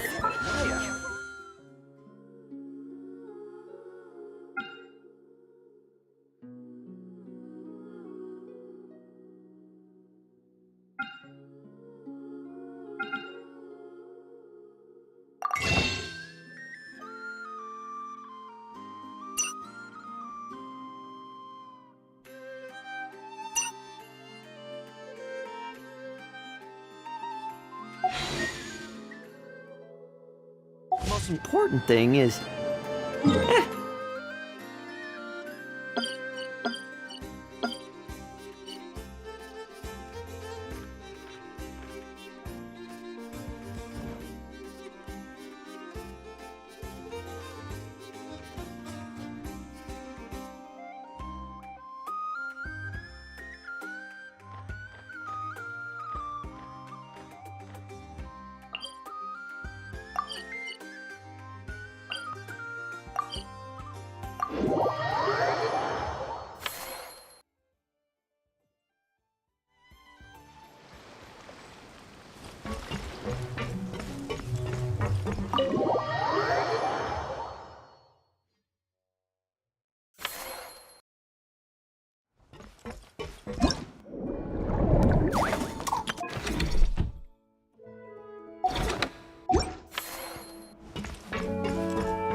Mondstadt really is the place to be.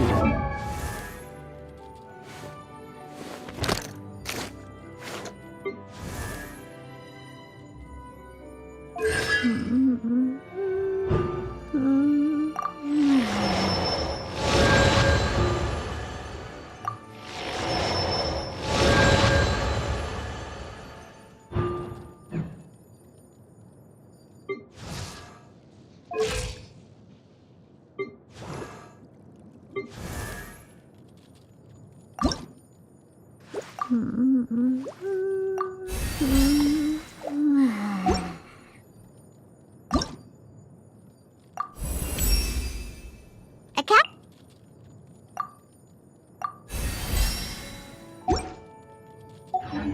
Can't wait to get my hands on some apple cider.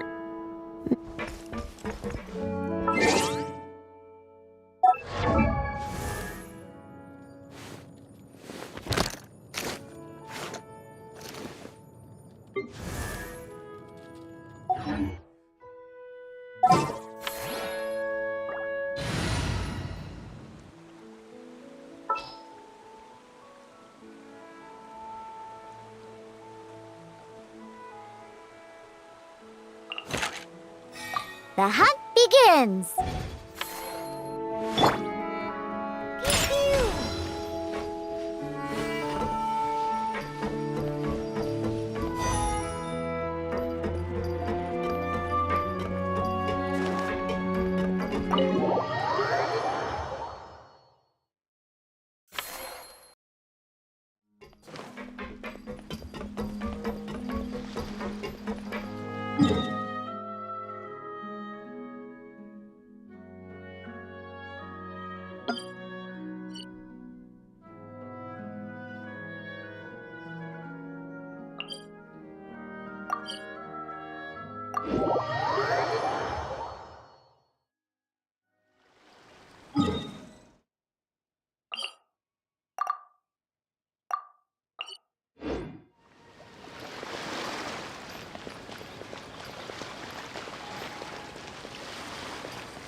What?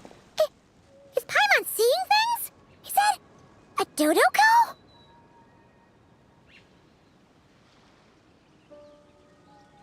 No, there really is a Dodoko over there. And it looks just like... It looks like Barbaloth. Oh my, what a coincidence this is. Traveler?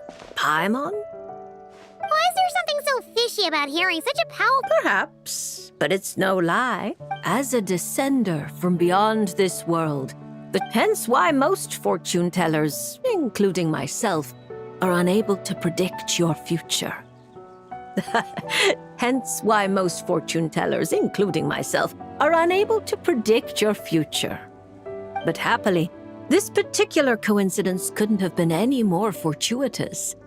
I recently happened to glimpse a peculiar omen. And since I had some free time, I decided to perform a brief divination and follow the omen's course. Just for a spot of fun, you understand. Oh yes, and while I was following this omen, I caught a few ethereal threads of fate and glimpsed the faces of their owners. Here, take a look for yourselves.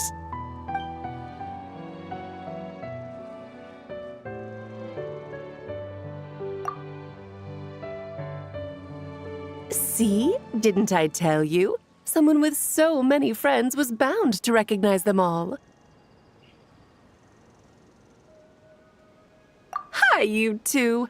It's been a while, hasn't it? I thought I'd lend a hand with Barbie's divination. Indeed, if Alice hadn't insisted, I'd have treated these names as minor variables and discarded them from the divination. But then you would have missed out on this fun little excursion, wouldn't you? Besides, as mages, we couldn't possibly disappoint the little cuties involved in the prophecy now, could we? It's the dream of every child to receive wonderful gifts, go on grand undertakings, and watch mysterious prophecies unfold. Which is all to say, we simply had to see this one through. And there's no point arguing with Alice. Anyway, If I can gather these minor variables together, I should be able to adjust my divination. So here I am, seeking them out, and if possible, offering them a little fortune-telling. I don't have time to go around divining things like that, but I'm sure it won't be long. Is that why you've set up this stall? So you can sit and wait for them to arrive? Don't worry, I'm not just sitting around twiddling my thumbs. This Dodoko is simply a stand-in. I'm still working on my research. That's right. And I installed sensors on Barbie's Dodoko. As soon as the right person shows up, she'll receive an instant notification. And Dodoko will give a happy little wiggle to make sure our visitors are drawn on in. What are you doing back here? Take your arm off that. You'll knock my scryglass onto the floor. And hold that cup steady. I don't want you spilling hot chocolate on my manuscripts. All right, keep your hat on. Just 1 second. There you go, Barbie. This one's yours. I hardly put any sugar in it, I promise. When you say hardly any sugar, I can't help but feel like we're not speaking the same language. Back to business. After we followed up on Barbie's divination, I was hoping to gather everyone involved, that is, and throw a huge party. I've even decided how we can send out the invitations. Don't worry, I've already picked out the most beautiful birds available. Picture it. In the dead of night, a huge, pure white bird flies through your window with a mysterious letter in its beak. Then you open it, and a whole new world appears before your eyes. Unfortunately, as I told Alice, doing that would only serve to disrupt the path of fate. Besides, dealing with such small prophecies is a real pain, so it's off the cards. Fate is such a spoilsport. Nevertheless, we can still have a party. When the time is right, I'll invite everyone myself. And as I do hate waiting for parties, Traveler, Paimon, can I leave the job of bringing your friends here to this stall to you?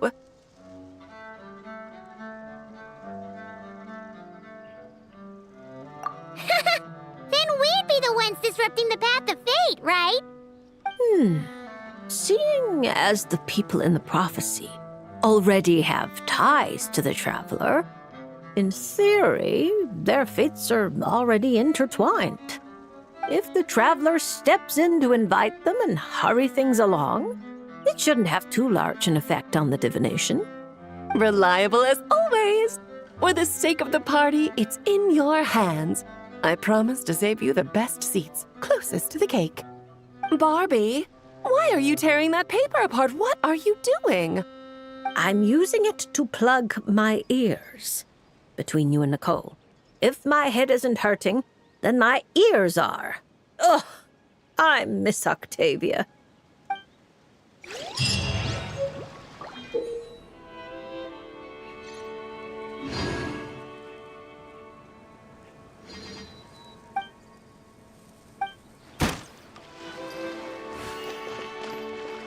On the rocks!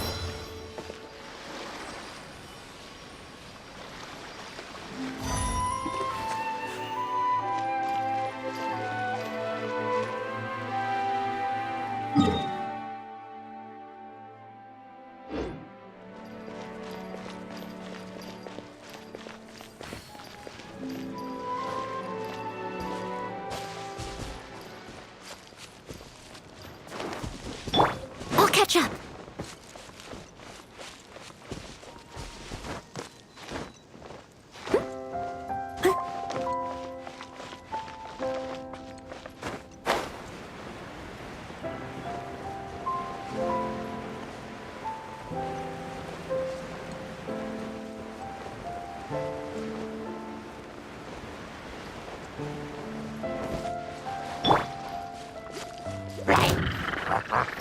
Let the show begin.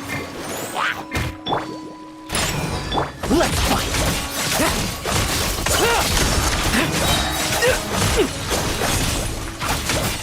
Bet you weren't ready for this.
Yeah.